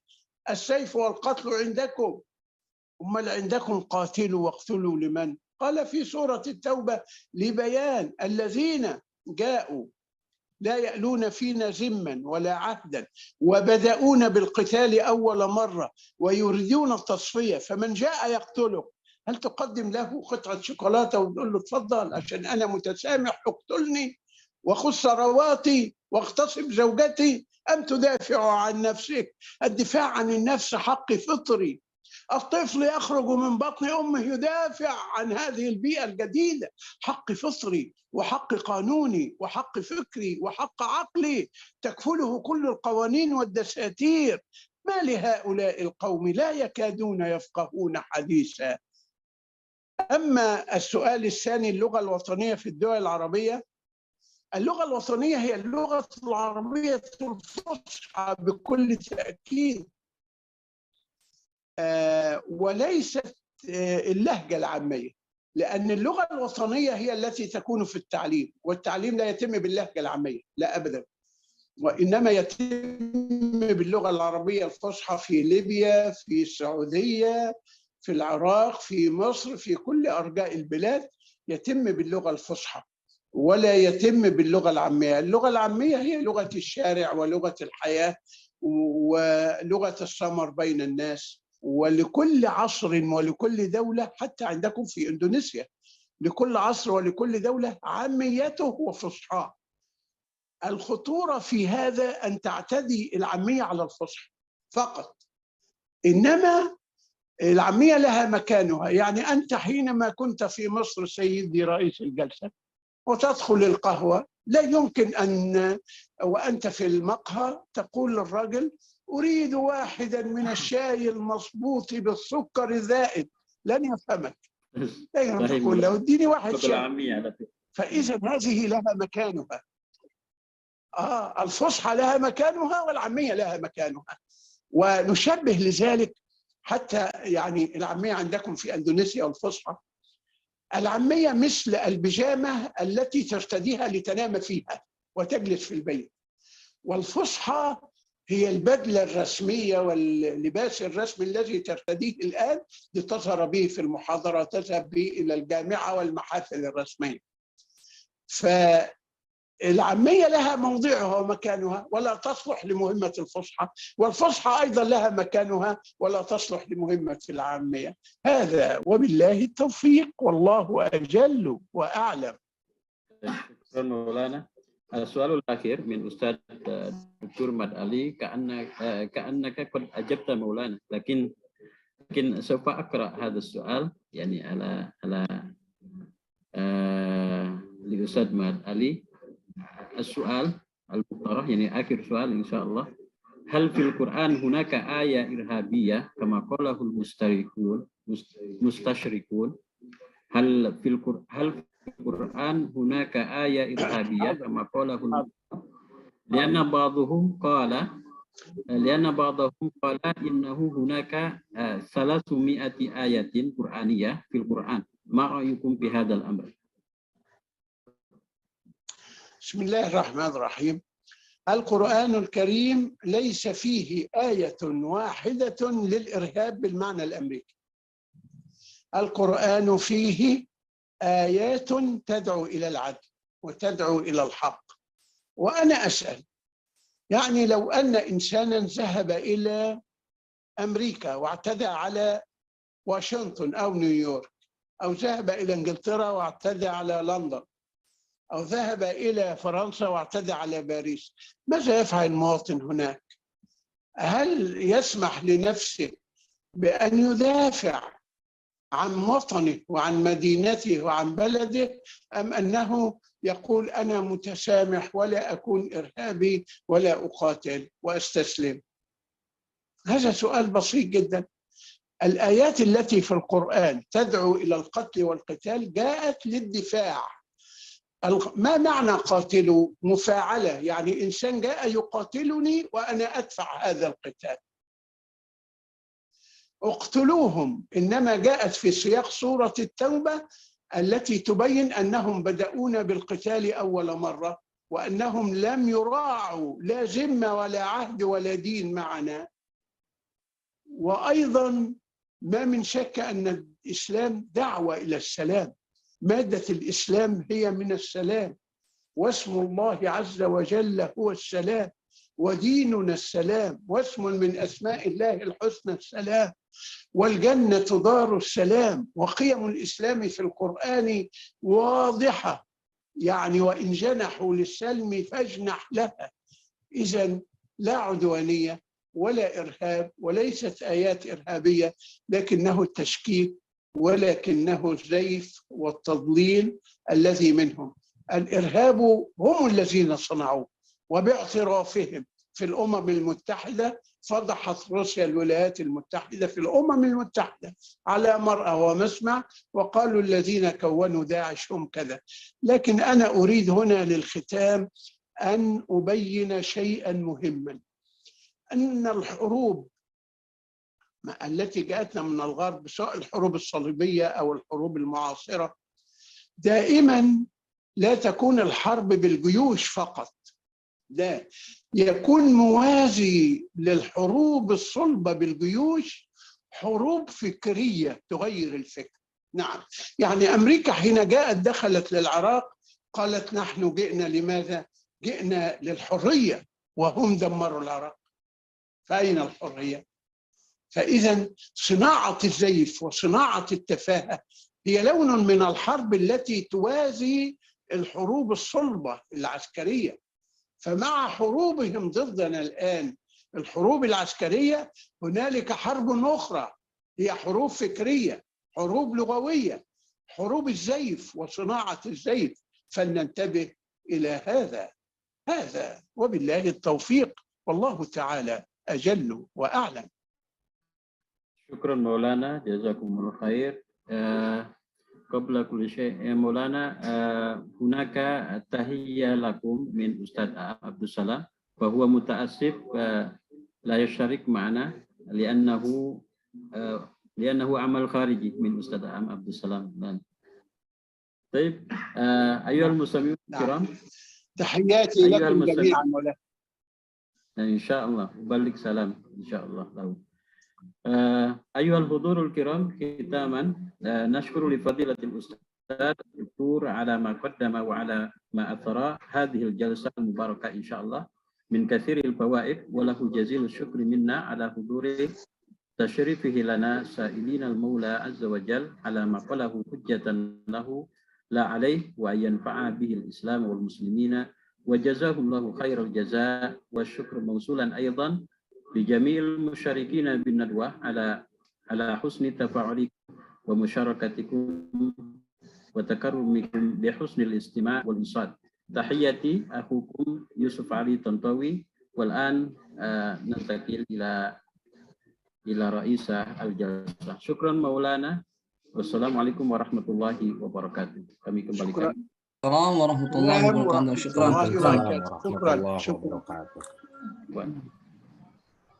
Thank you very much, Yusuf Ali Tantowi, for the guiding the last plenary session very well. And we say many thanks to Professor Dr. Muhammad Imam Daud for the presentation so deeply and makes us reflect a lot. Shukran, Professor Daud. Ladies and gentlemen, the plenary session has ended. Let's end it by reciting Hamdalah. Alhamdulillahirabbil alamin. Then there is still a parallel session, so please stay tuned on Zoom, and we inform you again for rename your account name in the format number of breakout room _ full name. Sekali lagi kami informasikan bahwa kepada Ibu dan Bapak sekalian, mohon tetap stay di Zoom dan juga merubah nama akun Zoom-nya dengan format number breakout room Ibu Bapak sekalian dan juga _ dan nama lengkapnya. Now we will break and we are waiting for all participants, especially the presenters, to return at the parallel session at 1 p.m. o'clock. Sekali lagi kami tunggu kehadiran Ibu dan Bapak sekalian pada pukul 13.00 nanti. Thank you very much. Wassalamualaikum warahmatullahi wabarakatuh. Waalaikumsalam.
Yes.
Welcome back, ladies and gentlemen. We inform you again for rename your account name in the format number of breakout room underscore full name. We will start a parallel session. So please enter the breakout room and enjoy your discussion.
Sekali lagi kami informasikan kepada Ibu dan Bapak yang masih ada di ruang utama, kami persilahkan untuk peserta bisa masuk ke breakout room di mana saja, namun untuk presenter, khusus untuk presenter silakan dapat masuk sesuai dengan pembagian breakout room yang sudah panitia share sebelumnya. Terima kasih.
Bapak Ibu yang masih ada di main session atau main Zoom, silakan masuk ke breakout room sesuai dengan jadwal yang sudah diberikan.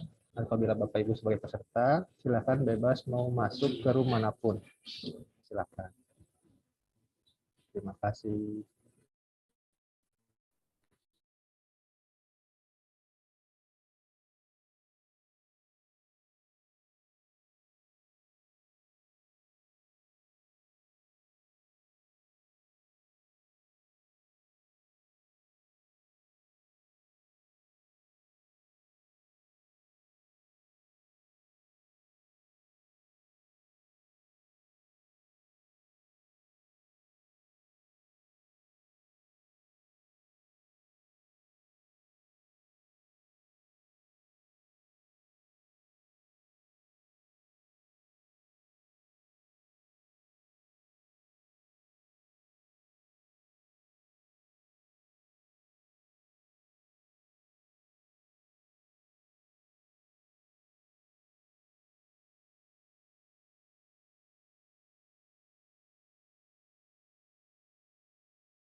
Latihan ngawitan.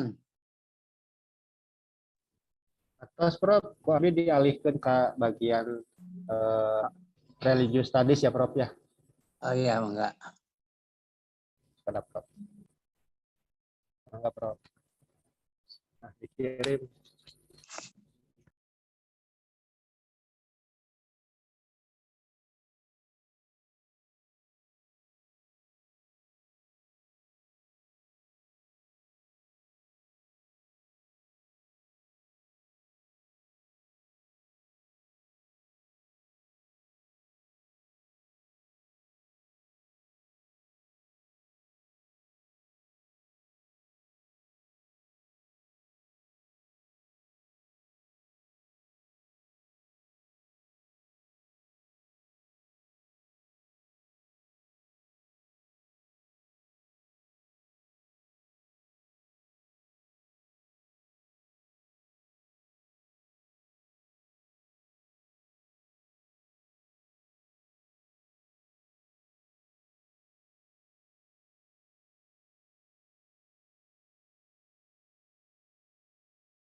Assalamualaikum Pak Abdul Rahman.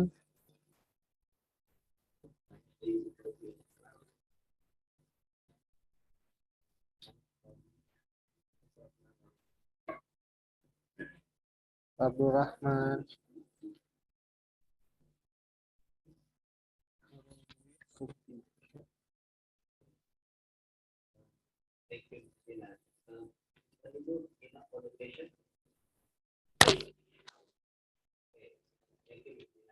Dwi kayaknya terlempar ya.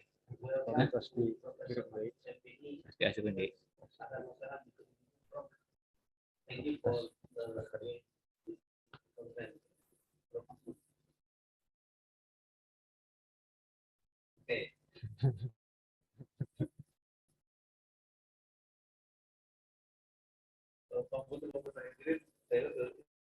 Asli.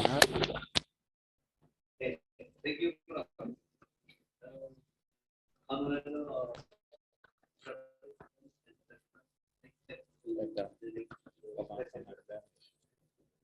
This